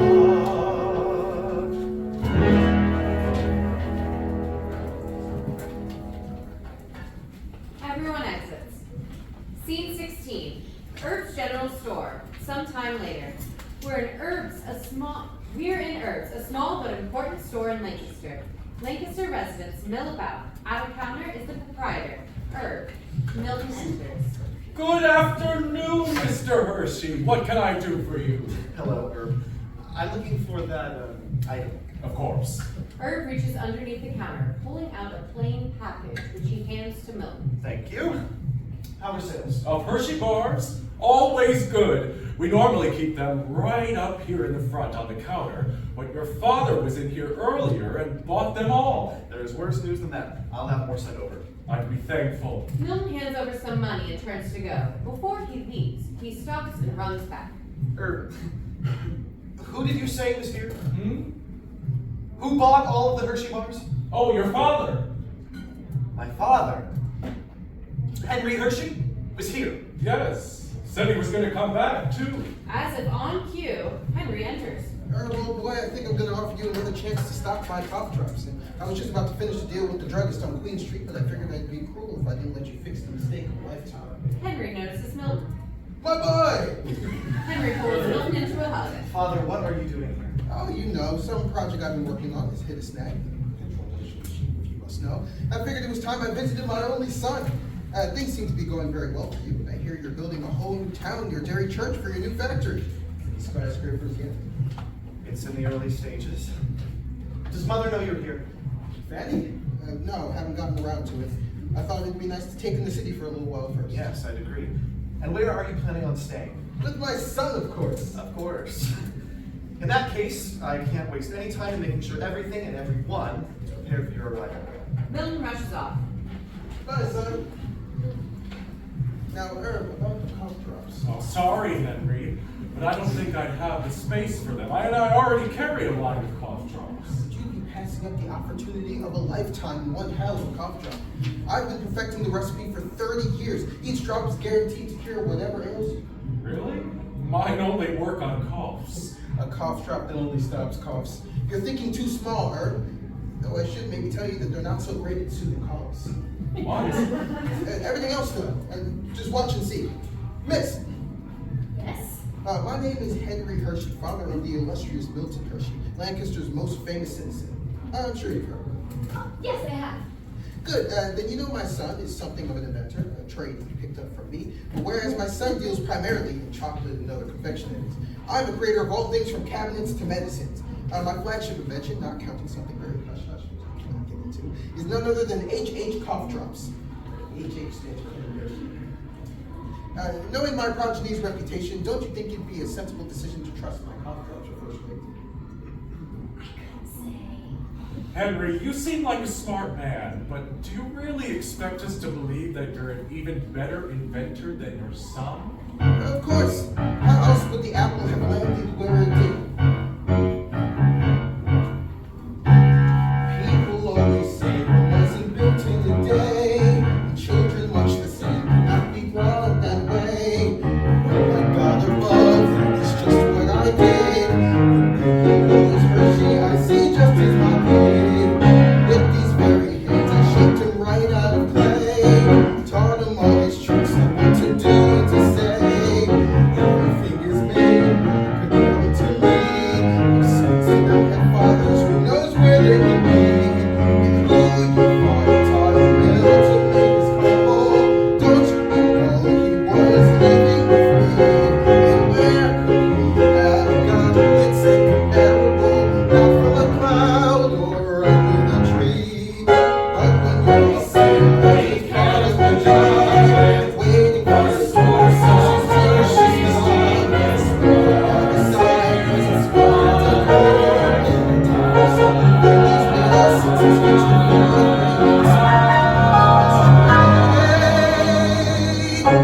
This great golden necklace ladies all that's in me. And that's not all. I'm almost responsible for his very life. Henry, I think we all know how babies are made. I'm not talking about that. Milton enters. Henry doesn't see him, and no one else acknowledges his presence. Back in our days in Colorado, when I taught him how to make condoms and other confectionaries, Denver was a dangerous place to be. You had to have your wits about you at all times. Well, Milton found an ad one day mentioning good pay for little work or something. I forget the wording. I knew right off it was shady, but Milton insisted on going, so we go. The instant we set foot in that room, the door slammed shut.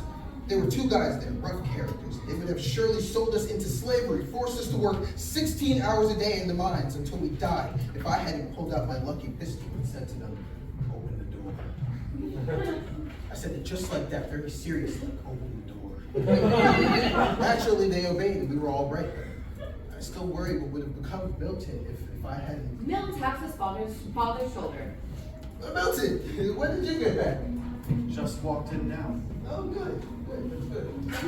I managed to convince Mother that you'd be on your best behavior if you were allowed to stay with us. You will be on your best behavior, right? Aren't I always? In that case, it's almost time for dinner. Milton exits. Come on. I'd love to stay and regale you fine folk with more of my many adventures, but I can never pass up a meal. Until next time. Henry leaves. The lights go down. Scene 17. Outside Milton's house. Some time later. When the lights come back up, Fanny is hanging up laundry. Henry enters. Easy, Fanny. What are you up to? Henry, when I saw you, I thought you were a ghost on account of your being dead to me. There's that signature funny bone. It's the reason I left your sister Mattie for you. Oh. When was she the funny one? Henry, are you just here to bother me? Because I'm hard at work. I know that might be an unfamiliar concept to you. No, I just figured we could have a conversation, considering we are married after all. In name only. Have I told you about the project I'm working on? Which one? The cough drops, the horse medicine, or the carrier squirrels? You make fun, but that last one could work. I just need to keep the squirrels from eating the letters. No, none of those. I'm talking about my big project, perpetual motion. Henry, don't do this. Do what? What makes you think that I want to entertain one of your fantasies? Perpetual motion? It's stuff like that which bankrupted us back in Lebanon Valley. It's ridiculous. It's lunacy. And I don't want to hear another word about it. Fanny continues her work. What now? You're mentioning our time in Lebanon Valley. Maybe you remember something. What? The war. Milton was 5 or 6, I think. I remember the war. Those days were rough. Nothing to laugh about. It doesn't matter how bad things are. There's always something to laugh about. Fanny ignores her. Come on, Fanny. Lebanon Valley during the war, Milton. You don't mean. Do you remember Confederates were almost at our town? We were so scared, thinking they'd burn the whole county down. Milton took a few boys that he had and put them in our house. Underneath some rocks.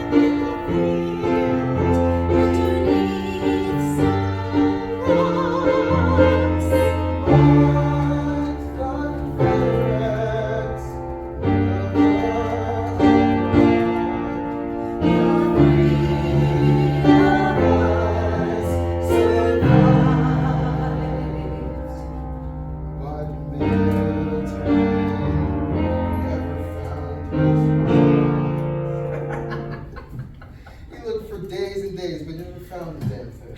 I don't know why we're laughing. It wasn't funny. At the time, I mean. We were all so It scared. isn't because it's funny. It's just a nice memory from a time when we were all still together. I suppose so. What, you agree? I guess so. Not every moment was bad.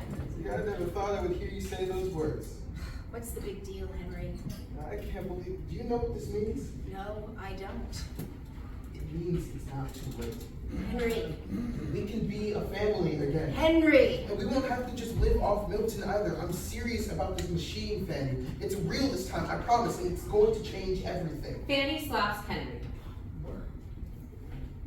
I indulge you for a single moment. What's the matter? What did I do?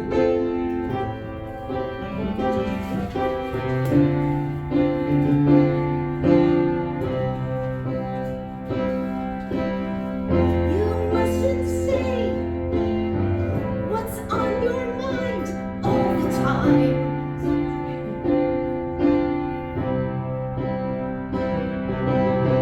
You mustn't make this silly thing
Henry.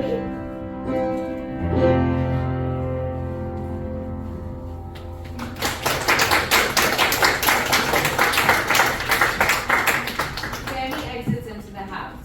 Once she is gone, Henry slowly starts to cry. Milton enters. Henry tries to wipe away his tears. Oh, there's my boy. Busy day. Where's Mother?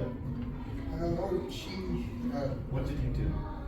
Nothing major. We were reminiscing and she got a little teary-eyed and decided to head into the house for a minute. You made her cry? Whoa! What makes you think it's my fault? Because this sort of thing is always your fault. Milton, come on, I'm your dad. Where's this coming All from? these years, I knew there was tension between you two. I assumed it was just two people with different worldviews clashing.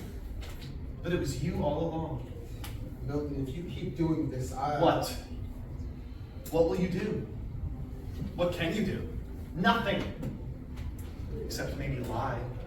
Lie? When do I ever lie? I'm as honest as Abe himself. How about that story from Colorado? You saved me? Story? I'm not sure what you mean. If you heard something around town, you should know. No. I heard it from you. It was at Herbs at the day you arrived. Oh. That's not it, though. What about you telling people you taught me how to make caramel or chocolate, all while you live a life of luxury off of my success? Now that is misinterpreting my words. All I said was that you inherited some of my personality traits that made you... What about the perpetual motion machine? What about it? It's just a big lie. It can't work. Of course it can. I think what the thing really needs are investors. We have been interested in... Milton doesn't say anything. He just gives his father a look of disgust before entering the house. Mother!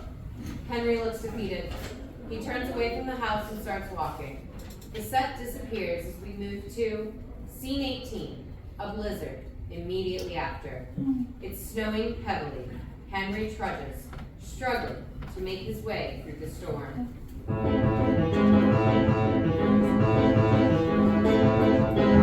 I have a secret of myself, a cure-all drug for this world. Who wants to pen this moment? Out of my head, out of my head.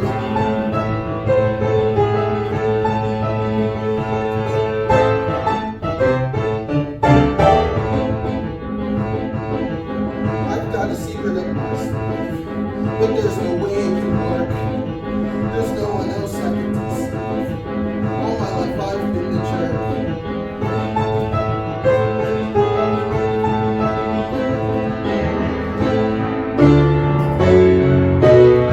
Perpetual motion will be the next craze. If everything moving faster, it would free up our days. Milton and Fanny too. Perpetual motion will be our saving. I was insane.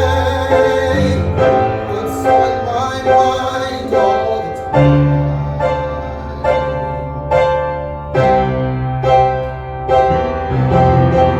I mustn't make this stupid thing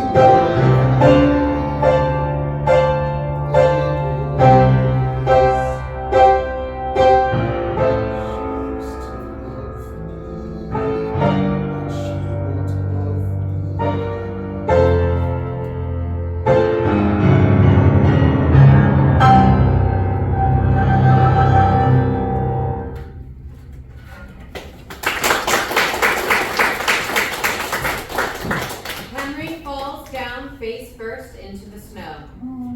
Scene 19, the entrance to a cemetery.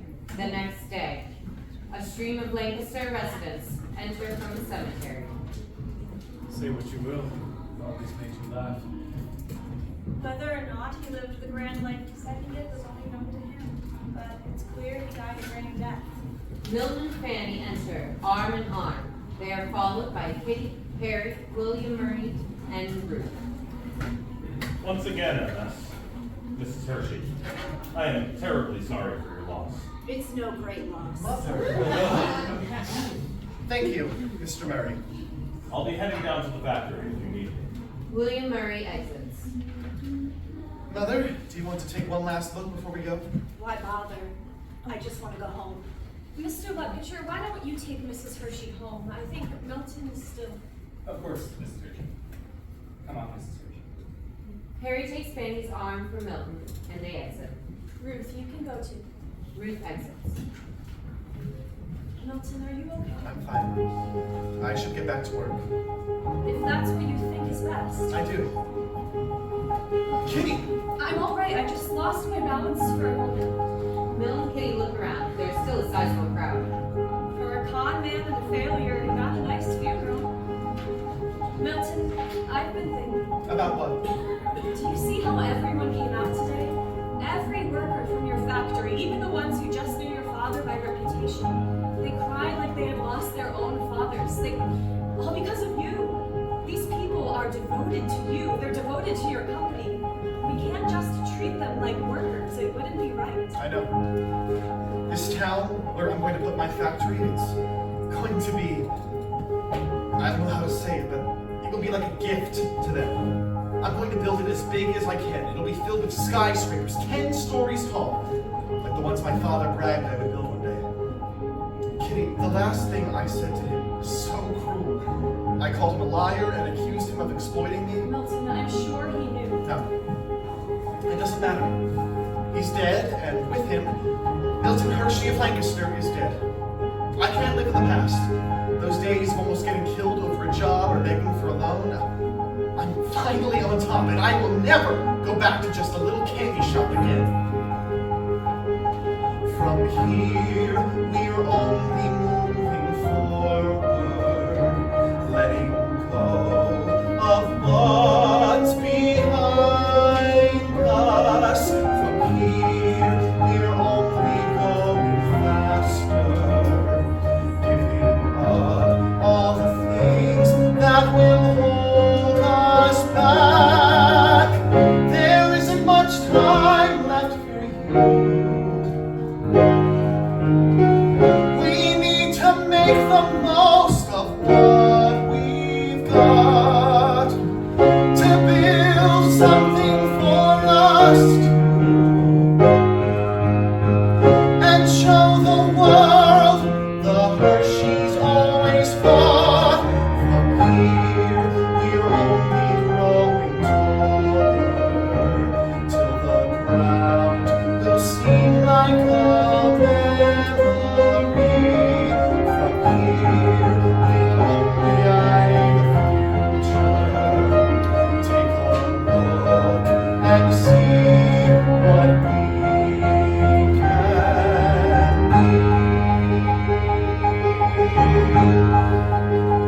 From here, it's not about my illness. What will pass when it's due. From here, I'm thinking of just one thing, what it is that we can give back. There isn't much time left for you. It doesn't matter what is left. We need to make the most of what we've got, Not alone. to build something for us And all the ones here left and show the world the Hershey's always fought. From here, we're only going taller, till the ground will seem like a memory. From here, we'll lie only the future. Take a look and see what we can. I'm going to make the name Hershey synonymous with chocolate.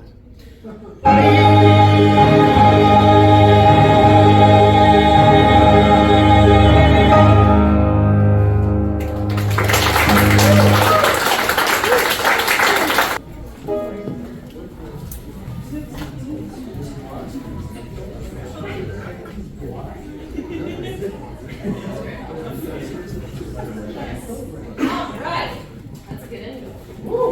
Act 2, Scene 1, Hershey, Pennsylvania. A street, 1901. We are at the celebration for the 5-year anniversary of the founding of Hershey, Pennsylvania, the town Milton has built around his factory. There's a platform on which William Murray, now 35, stands. In front of the stage are Hershey residents. See all the progress in only 5 years. He sped up the gears. Let's give him 10 cheers. The man who molded all you can see. For him we have named Hershey.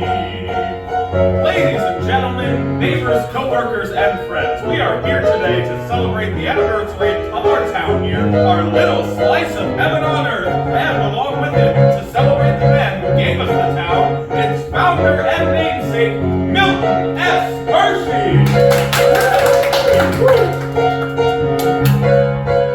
He's like a god, that is all I can say. Nothing we should say, we'll never say. There's no This world where it's better to live, we get more than we give.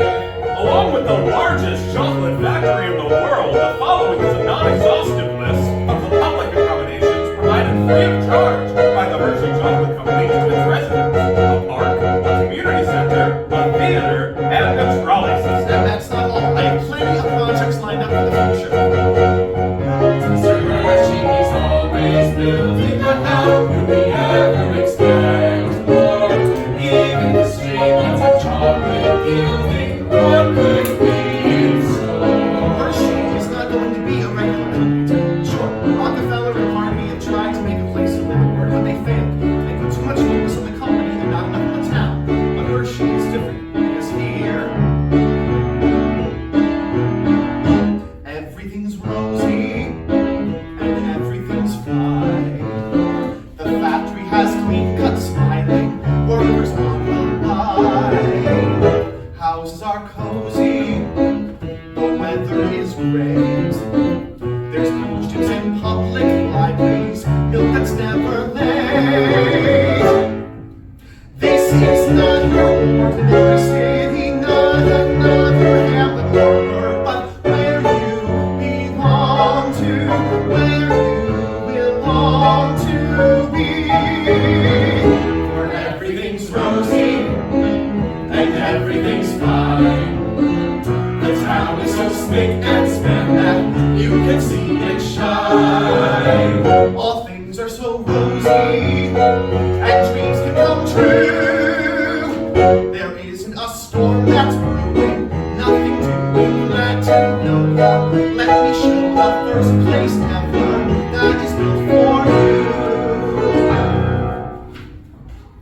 Take this as a personal guarantee from me. I will treat everyone here as if they are my own family. So if you ever have a problem, your child needs money for school, or you need a new suit, make sure you come to Mr. Hershey directly. What generosity!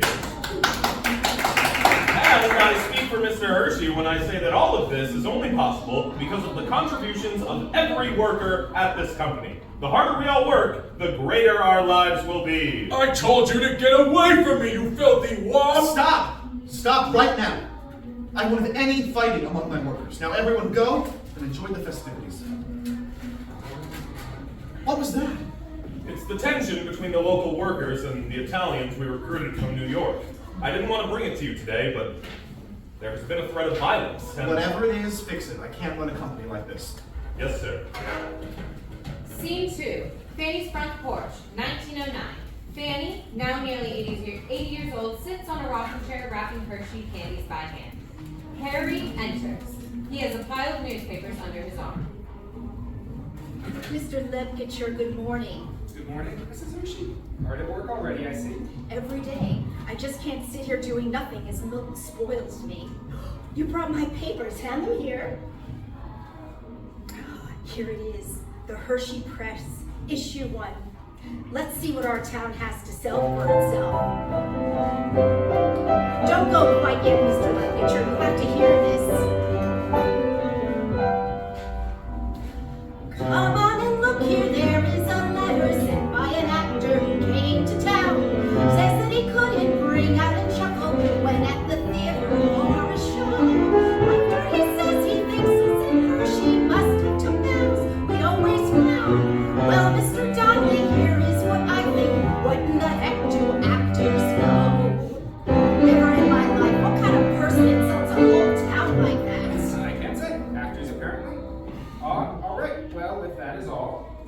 Wait up, don't go yet, isn't this swell? Free daily concerts at the park. Then on the 6th they're scheduled to be 2 hot air balloons sent to the skies.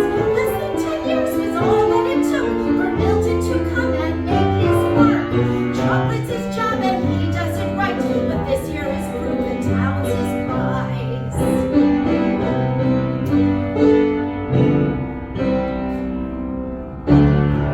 Oh, a poem. If you start to do a thing, make good.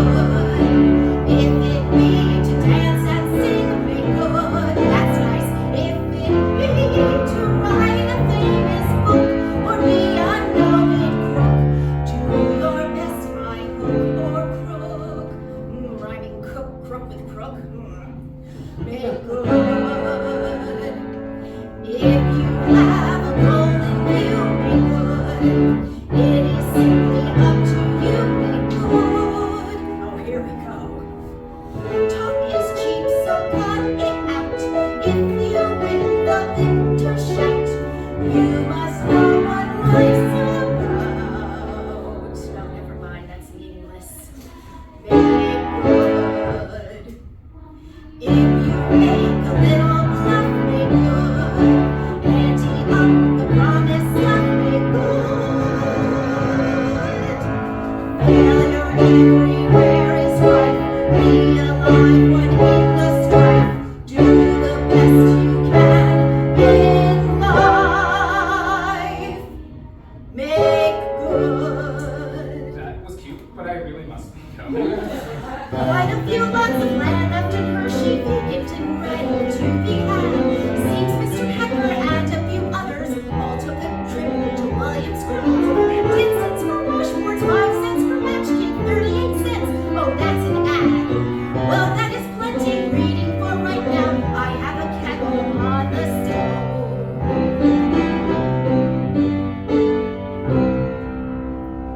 Thank you for the papers, Mr. Lepkacher. Don't forget the chocolates. Oh, how could I forget something so important? What do you mean? Oh, I meant nothing. No, tell me what you meant. Like I said, it was nothing. I thought you might be telling a joke is all. What would be the joke? Don't make me say it, Fanny. Nevertheless, I would thank you if you would. I'm sure you must have suspected, after all, Milton has a whole factory. Machines wrap these. And ever since Dr. Wiley's law, it's been important to be more careful about what you sell to people, so you can see. Mr. Lepkacher, are you trying to say that my kisses aren't sold? Of course they aren't. What happens to them? Well, it needs one every now and then, but most of the time, I throw them away. I can't believe this. Come on, Fanny. You had to have known he couldn't sell these. This is not Philadelphia, and it's not the 70s. Your son runs a corporation, not a candy shop. I know that. I know he's important, but that didn't mean everyone had to lie to me. How long have we known each other, Mr. Lepkacher? Don't do this, Fanny. How long? 40 years, almost. You lied to your friend of 40 years. I didn't realize you actually believed these would be sold. You thought I was working for nothing? You made me work Fanny, for stop nothing? this. Tell me why you did all of this. I did this because you are a stubborn old woman. You can't accept that you aren't worth much anymore and let your son take care of you. Think of all the people your age who can't afford not to work, and you do it just to be obstinate. You're a stubborn old woman, Fanny, and I'm a stubborn old man. I do the same thing. The only difference is when an old man doesn't want to quit working, he's called an executive director. I'll get going. Harry, you don't want to forget them.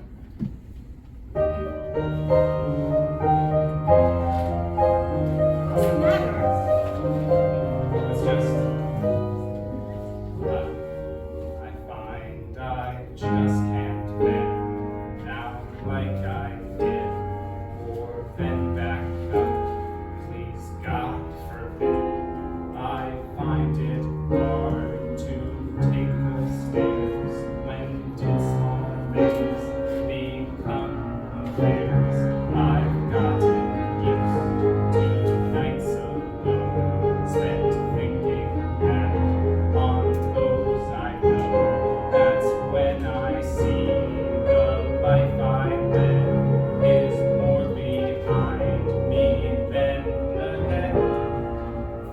things get so hard, and I feel I've gone to pieces, battered and scarred from years of living my heart.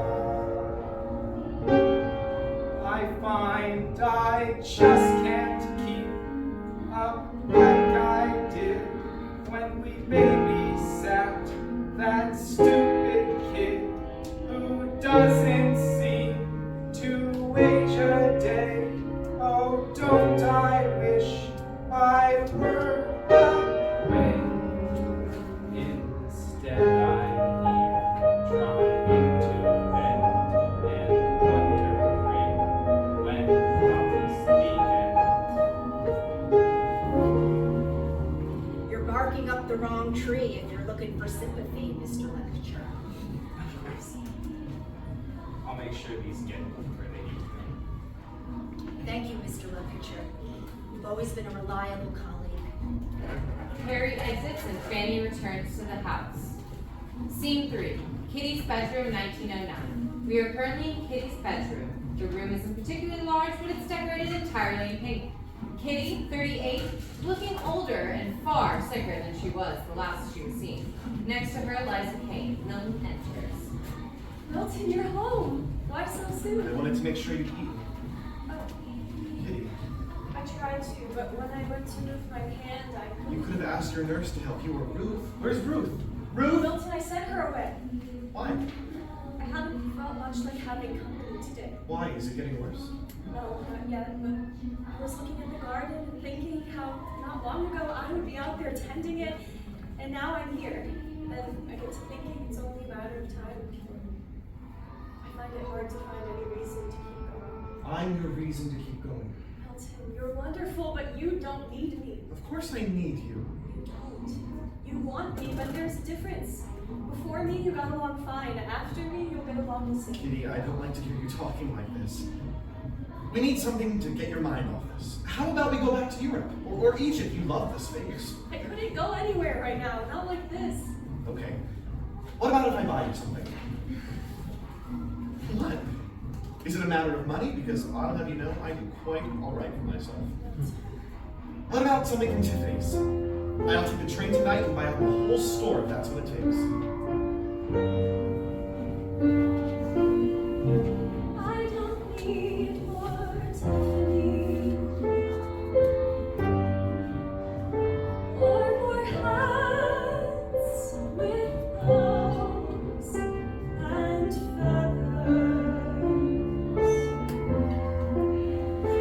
God knows I have bows enough. You've given me furniture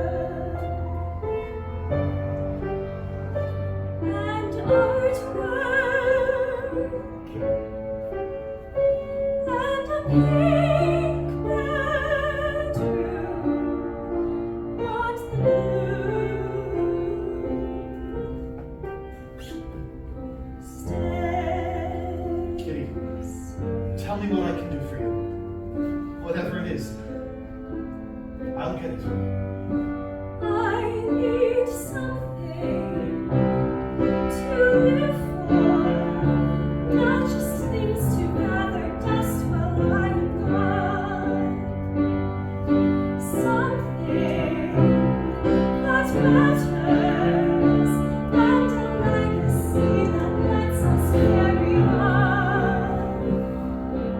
I've been thinking about this for a while, but I think we need our children. Kitty, you know what the doctor says about your condition, and even without that, I'm no young I man. know that. I'm not talking about children of our own, but children that could be like our own. Ones who need help but don't have anyone to give it to them. We can take care of them, even if it's only a dozen or so. You want to adopt a dozen children? No, I want to start a school. A school?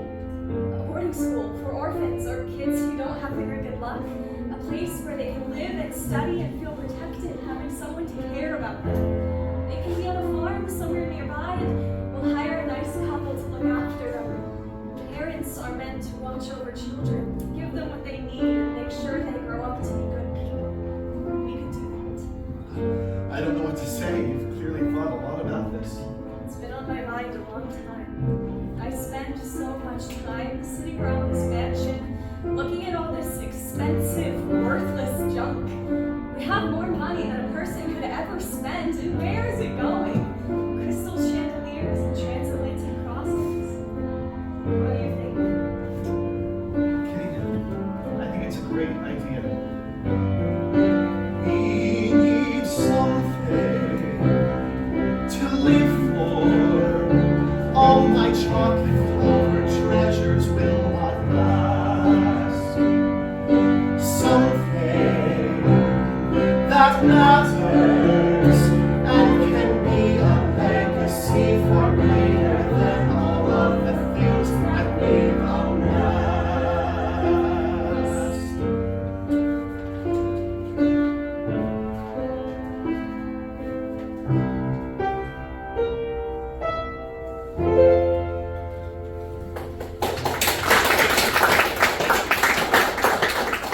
Scene 4. The factory floor around the same time. William Murray is alone inspecting things. A janitor enters. President Murray, I have a bone to pick with you. Yes, sir? I don't believe I've had the pleasure of formally meeting you. This is about the locker room situation. Sorry? I didn't know there was a situation. Well, there is. It's the Italians, you see.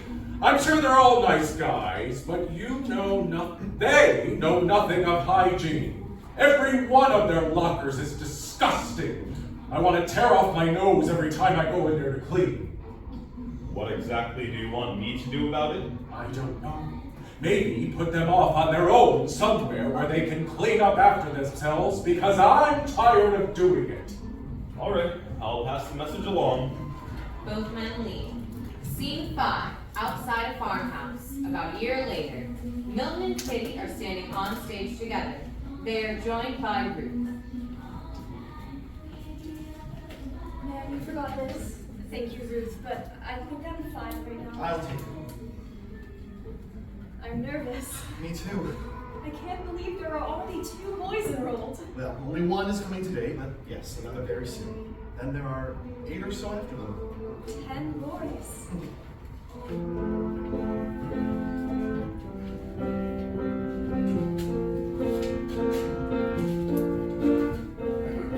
It starts with 2 boys, but soon it's 10 boys. When you have 10 boys, it's almost like a family.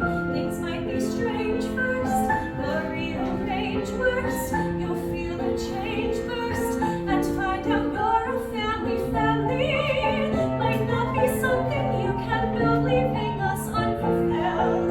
I fear that happening, and with a million things unknown and problems grown with what we've grown, you can't say what those unknowns will bring.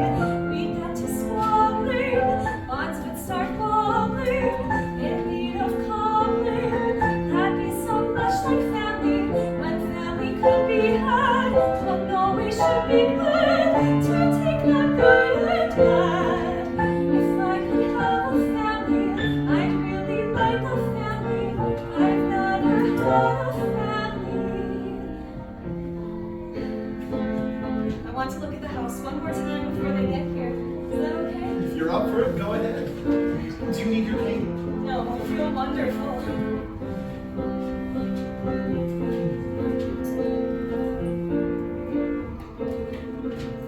Will this be enough for her? Does she see that everything, all I do, is for her? She wants the moon, she'll get the moon. She wants it soon, she'll have it in her palm by noon. She wants a family, okay, all she needs say, I'll find a way. I would do it all for her. If she craves it so bad, I'll be too glad to make but I'll make sure she gets family. If what she needs is family, I wouldn't mind more family. Will this be enough for me?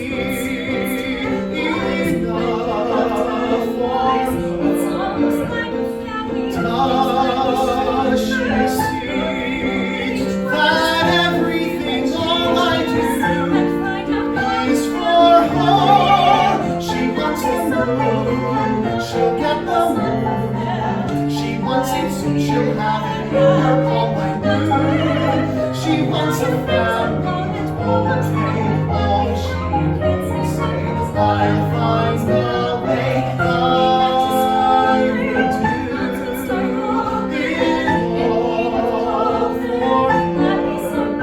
If she craves it so bad, I'll be too glad to take her back. I'll make sure she gets family. If what she needs is family, I've got to die for family.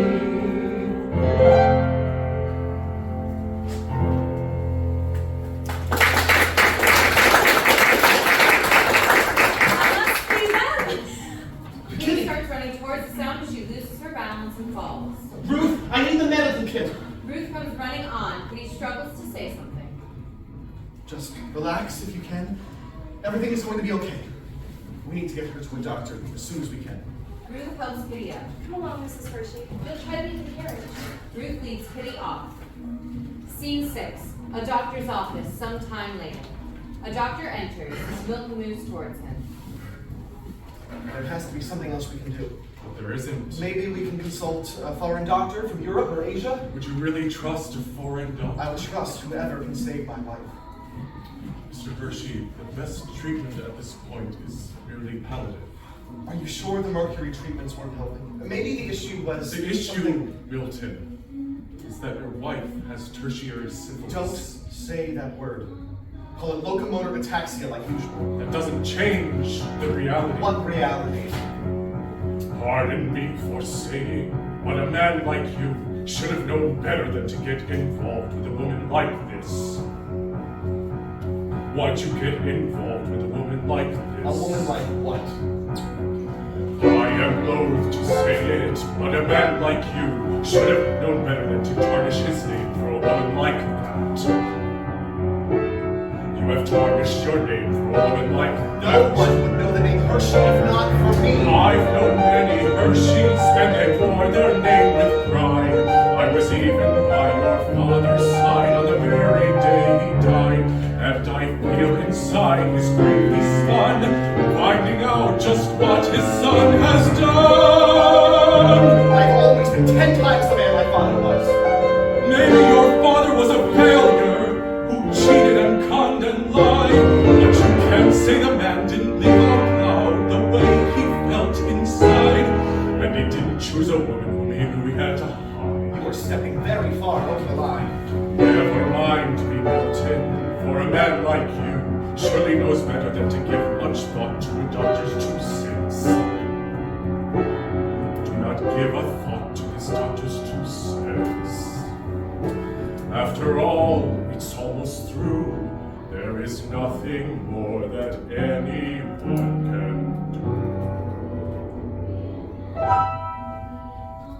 The doctor walks out. Milton stays as the following scene forms around him. Scene 7, Philadelphia, a room at Bellevue Stratford Hospital, 1915. Kitty is asleep on a hospital bed off to the side. Fanny enters. Milton, who is still standing where he was, is in a state of shock. Harry has also entered and stands near Milton. Milton, she's awake. You can see her now. Milton turns to Fanny, but doesn't say anything, walking past her in the direction of the hospital bed. Has he ever been like this before? Once, a long time ago. Did Milton ever tell you about Serena? She was my second child, born right before the war and caught a fever right after. What a terrible time to live. Milton was attached to her. He loved her in the kind of way that only a 10-year-old boy can love his little sister. When she died, he couldn't understand it. He wouldn't play or watch his father work the farm like he did.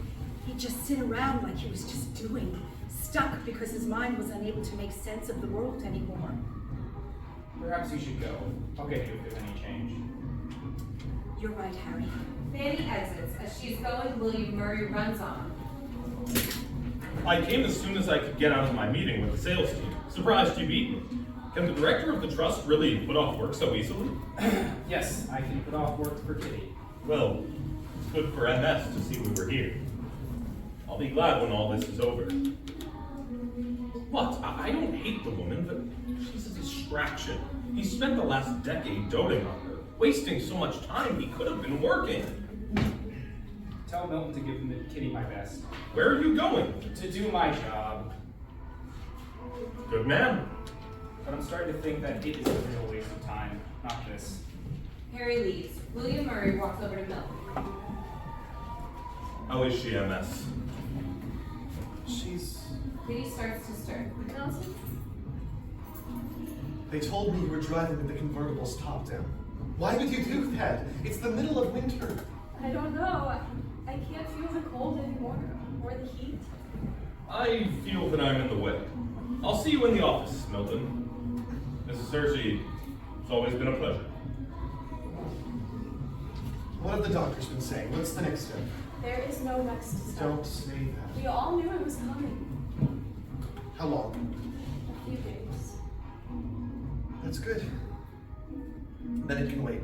What can we? I just wanted to say something. If there's something you want to say, don't hold off. Okay. The first time that I saw you in Jamestown, your buffalo can't remember myself. I hoped that I'd meet no one else in my life, so you could have me all to yourself. Why does it all seem so simple when it never quite works out that way?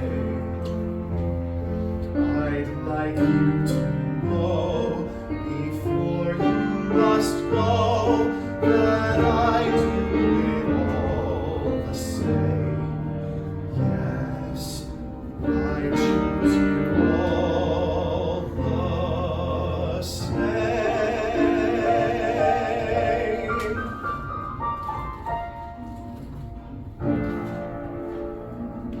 Milton, can we do something for you? Anything.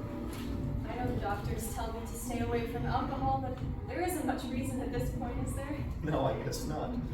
Can you get me a glass of champagne? Just a glass. I'll get you a whole bottle if you want. I'll get you a case. Just a glass, we'll take it. As you wish. Milton leaves, watching Kitty as he goes. Yes, go and get the champagne. You don't need to see me this way. There's no point sharing my pain. After all, I'm used to taking things on the run.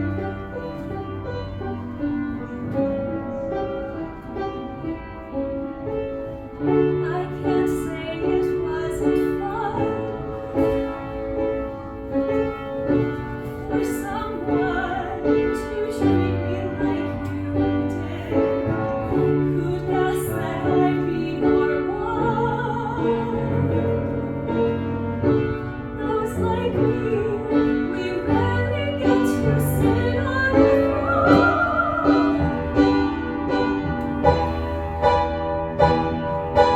I'll take your night bells a kingdom. No tone of gold or steel or ringing of chocolate, but one of love.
Milton enters carrying a glass.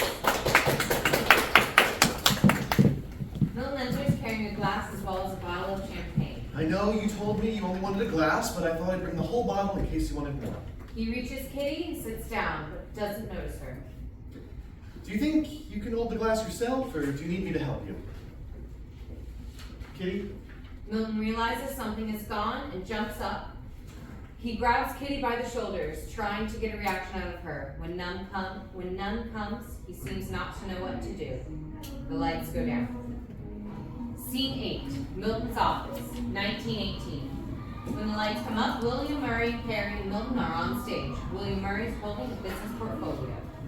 Okay then, your liquid assets, High Point, and your shares in the company, currently valued at $60 million, will be transferred to the trust. Correct, continue. The trust's sole beneficiary will be the Hershey Industrial School, both of it and the trust being under the directorship of William Harry Lepkicher. The board of the trust shall invest the assets with the intention of... Milton, are you sure this is what you want to do? Yes, Bill. But everything you have? What am I supposed to do? Sit alone in that big mansion counting my money? You found uses for it before, Kitty. You'll find uses for it now. It's been 3 years. Levy, Yes, sir. how many students does the school have? Close to 100. How many more could this money cover? $60 million? I couldn't begin to. I don't know. Hundreds, maybe 1,000. And how long would it last? Since much of it's in stock in the company, it could in theory last as long as people want to buy Hershey's chocolate, so forever, maybe. The boys at that school, those are our kids. Kitty's and mine. We never could have had children of our own, but I can make it so that she'll have thousands and thousands of kids, with new ones still coming long after all of us are gone. If that's what you want. William Murray holds a portfolio for Milton to sign. Scene 9, Fanny's bedroom, 1920.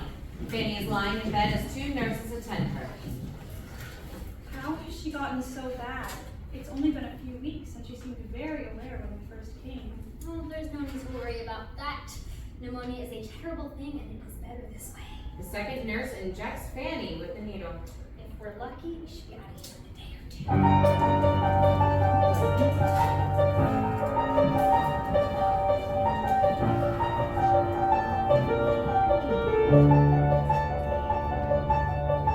Why am I so dizzy?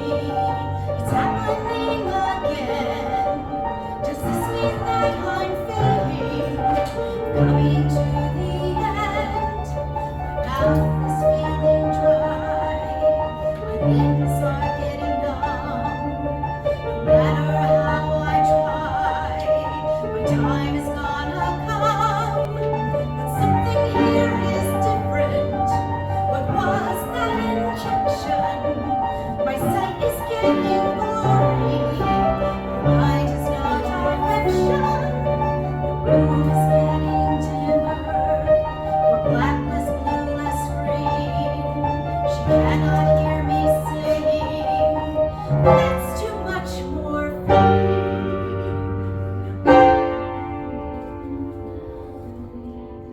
The lights go out on Fanny. Milton appears standing in the spotlight. Bury her next to Kitty and have my father exhumed. Put in the same plot. Scene 10, a meeting room, 1937. A small, nondescript room somewhere in the town of Hershey. There is a lectern with chairs assembled in front of it. Standing on the lectern is Russell Bull Bayman, a union leader. Workers fill the chairs from where they are yelling at Bull. Now everyone please calm down so we can start the meeting. Another meeting where we'll get nothing done. I still don't have as many hours as I had before the depression. My supervisor says that if I get drunk one more time, I'm fired. A man should be allowed to get drunk on his day off. And when will Mr. Hershey get rid of that idiot Brinker? I don't care if he bites him. That guy makes mistakes that I have to fix. When are you going to give us what you promised? I know all about our problems, but don't ignore the progress we've already made. Wages have increased. Yes, they've increased to 60 cents for men and 45 cents for women. Women wrap chocolate. They don't have to spend all day in 100-degree roasting rooms. I took the job I could get. I I still have to pay the same rent as everyone else. You don't have to pay rent for an entire family. Get a husband like a proper woman and stay at home. Maybe I would get married if I knew any men other than you sons of bitches. Don't fight amongst ourselves. It's what they want. We're all equals in the union, and we can succeed if we remain united. Our numbers are the only weapon against their money. Why do we even need to fight them? Things are perfect here. Everyone glares. Well, they're at least better than they are in most other places. Foreign workers live in shanties. We have houses, some of which we even own. And it's not like Mr. Hershey is just living in some castle, just a small apartment. If he thinks the profits are better used on the orphans than us, he's probably right. Brother, I think it's interesting that you brought up profits. Last year, the Hershey Chocolate Company made $37 million in profit post-tax. The total payroll cost for this year was $3.7 million. Now it shows what we're worth, I suppose. 1/10 of those prep school brats. Oh, shut up. Maybe you're worth 1/10 of them, Italian cocksucker. Please, nothing like that here. You don't need to put someone else down to state your own value. All I'm trying to show is that the money is there. It's possible to get everything we're asking for and more. How do we do that? In December, workers at General Motors held a sit-in strike. They went to the factory, but instead of working, they sat down at their machines until their demands were met. They won. If we do the same, we can win too. They say things here are perfect, well, they're better here than not. But no one asked for perfect. All they asked for was a shot. The trees are green, the sky is blue, but he will own them never heal. I cannot give you anything, only you and you alone can make this town the single thing that all of us can own. Look up at the man who's doing this to you. Tell him what you can, tell him what is true. Never ask for nothing that you know is your right. The time is up for asking, now's the time to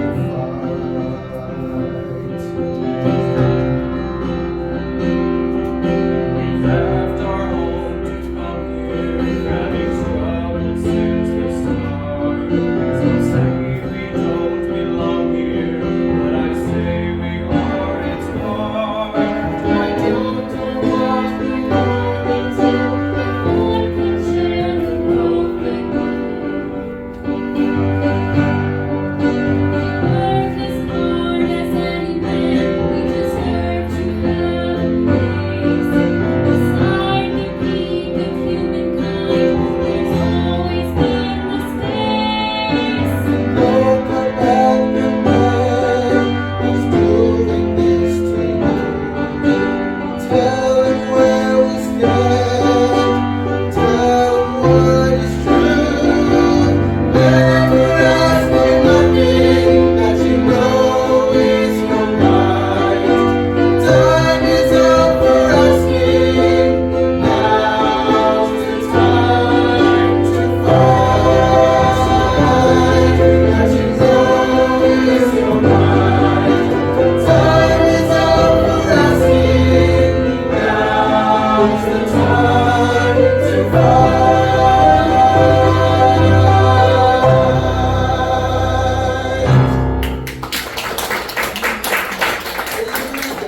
We give Mr. Hershey one last chance to agree to our demands, or we strike. Everyone but bold leaves. Scene 11. At the office at the Hershey factory. Not long after, William Murray enters. First, we require a full reinstatement of hours prior to the cutbacks, along with the reinstatement of our original overtime hourly pay. Second, the union leaders who were laid off must have their jobs returned to them. The union leaders who lost their jobs had that happen as a result of normal seasonal layoffs. That seems unlikely. As for the reduction in hours, that was a result of rules set by the National Recovery Administration. You know very well that the Supreme Court found the National Recovery Administration to be unconstitutional 2 years ago. But during the time that it was enforced, the factory's operations were adjusted to accommodate for it. and it would be wasteful to go back to the old, inefficient way of doing things. You consider paying people enough money to survive inefficient? Fiscally? Yes. Why isn't Mr. Hershey here? Mr. Hershey doesn't have time to worry about a small labor issue. 80%. That's the workers who are in the union. What would the factory do without them? This is your last chance. Bull storms off. William Murray exits. Scene 12. A street. Not long after, a newspaper hawker enters. The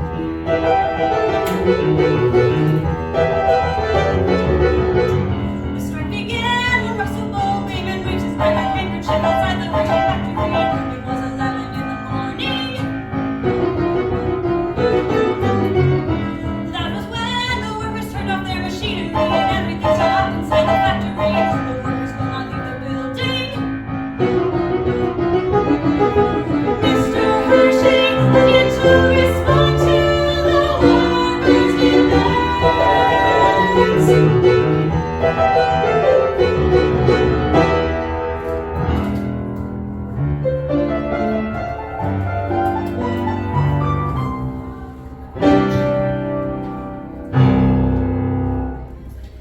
Scene 13. Milton's office at the same time. William Murray and Milton enter. I don't understand. I've given them so much. Schools, houses, parks, yet they treat me like a robber baron.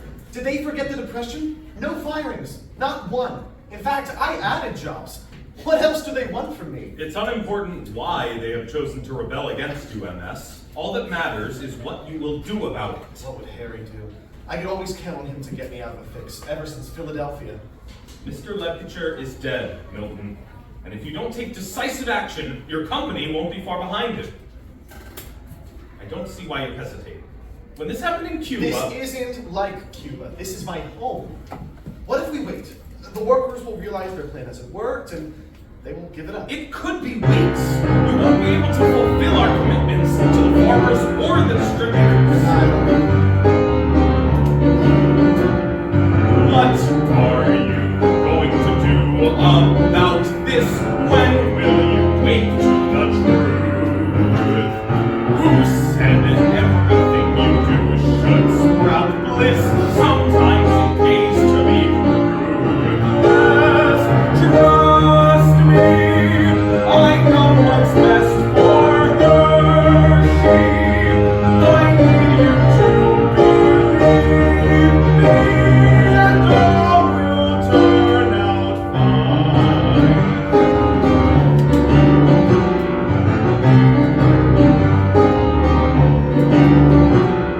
See the mockery they made of your town. Stomp out this discourse they spun. There's no panacea that will soar down. Show them they couldn't have won.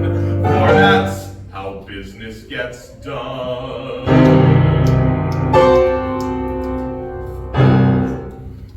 I've arranged for an outside group. They won't be traceable back to you to come in posing as upset dairy workers. They will enter the factory and end the strike. How will they end the strike? I imagine that you'd prefer not to know the details. It's my company. They're my workers. I know, and I'm asking you just this once to leave it in my hands. The strike will end, and production will resume as if none of this had ever happened. There may be some who don't believe the official story and hold ill will against you, but that will pass. You're the benevolent chocolate king. One small union dust-up won't change that. Do I have no other option? You can give in to the workers, fundamentally changing things. They'll forever believe they can ask for more or change how you run things whenever they have a whim. No, I could never. This company, it all goes to the kids. I have to make sure it remains successful. I can't take any risks. Then you have no other option. They leave. Scene 14. The factory floor, a day or so later. Bull, workers Ignazio and Eng enter. The workers are sitting on the floor.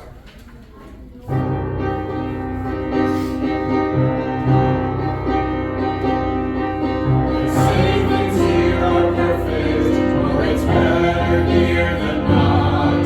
But we don't ask for perfect, but we ask for is a shot. The trees are green, the sky is blue, the king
same time.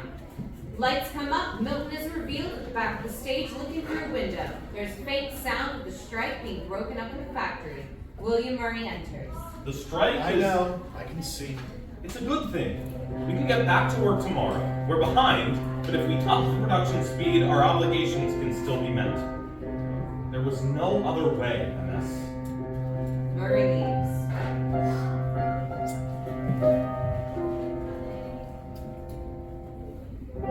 What did I do? What have I done? What kind of sick and twisted contest have I won? I didn't think it'd go this far. I wanted order, but my method left a scar. What will I say when they ask why? Have I just murdered Hershey in the public eye? What did they want? I'm just a man. Did they expect me to just throw out my whole plan? But that won't be enough for them. If I confess, they'll all be certain to condemn. It wasn't me, that's what we'll say. It was the dairy workers' right choice for that day. I cannot let this fall apart. I'm sorry, Kitty, sometimes you can have a heart. I love them all, and that is why it was unthinkable to let my power go.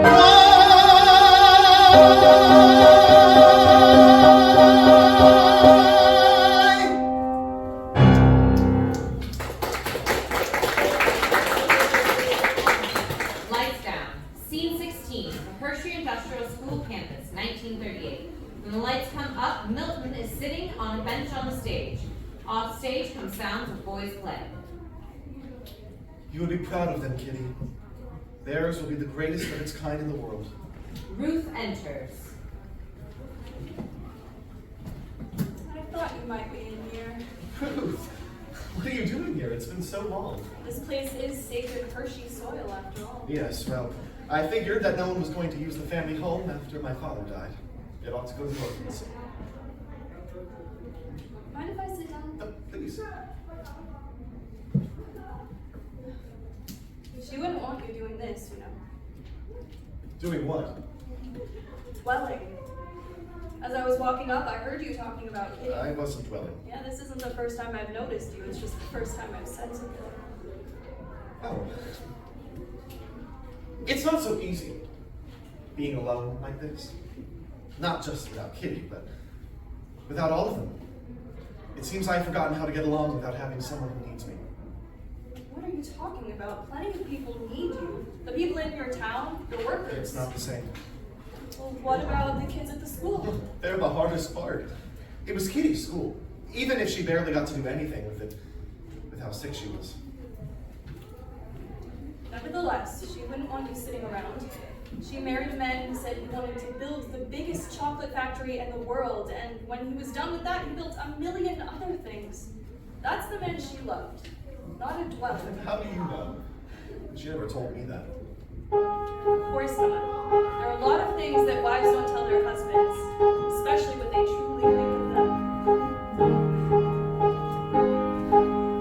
She thought you frustrating, generous, demanding, and kind. No other man would be so frustrating, infantile, so out of his mind. But that's not the man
Isn't she, Kitty? Chauffeur, get the engine running. We're going to the factory. Milton exits. Scene 17, the factory floor. Only a few minutes later, workers perform their duties. William Murray supervises them. Keep up the good work, everyone, and don't let those machines rest for a second. Milton bursts in. Miss, what do we owe the pleasure? I have the best idea. Decide and let me compare against the orange peas, bananas too, and also a pear. Yes, what are you doing? Perfect timing. Throw in an apron and let's see what we can make. We just like the old days back in dinosaur. Mother and Mattie and Harry and father sometimes. I'd rather not. His pants are linen. What if we made some soap? To color excess Burr. I mix it like a dough. And our work might fill the burger. But that is how it goes. Sometimes we make mistakes now, don't we? This old man sure knows. If they can count, I get the trophy. Come on, what should we make? I really wouldn't begin to know. I'm a salesman, not a creator. Of course, you know, everyone's creative. What about you? Me? Yeah, give me an idea. What's coming into your head? I don't know, lemon chocolate. Perfect. Try anything you can go wrong. I've been trying for so long. That's how you make the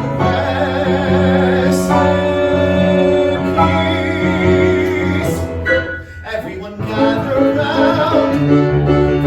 No doubt be here all night. Our heart will astound. If we were brains and all of our might, we're on a day like this, when in a town like this, with a job like this, and a vat like this, and a stove like this, and a staff like this, and a mind like this, and a heart like this, and a life like this. Who could it be?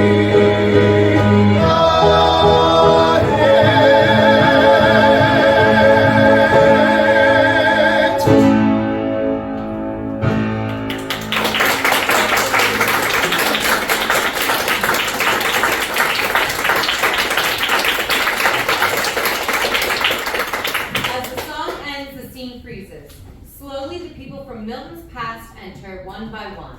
Mattie, Henry, Harry, Fanny, and Kitty. Milton Hershey lived for 7 more years and he never stopped working.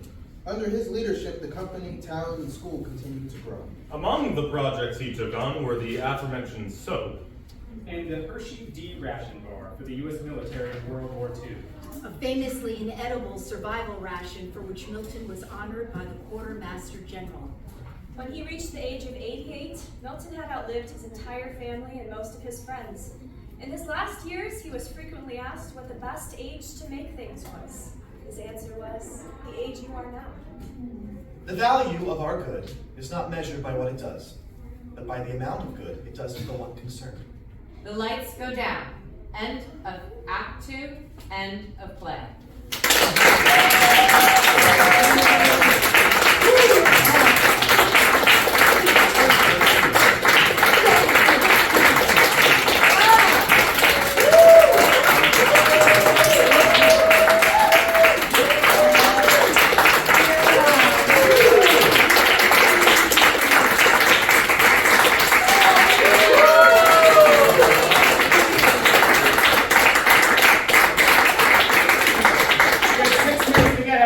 Thank you all for coming. If you would like to chit chat with our past, please meet us outside.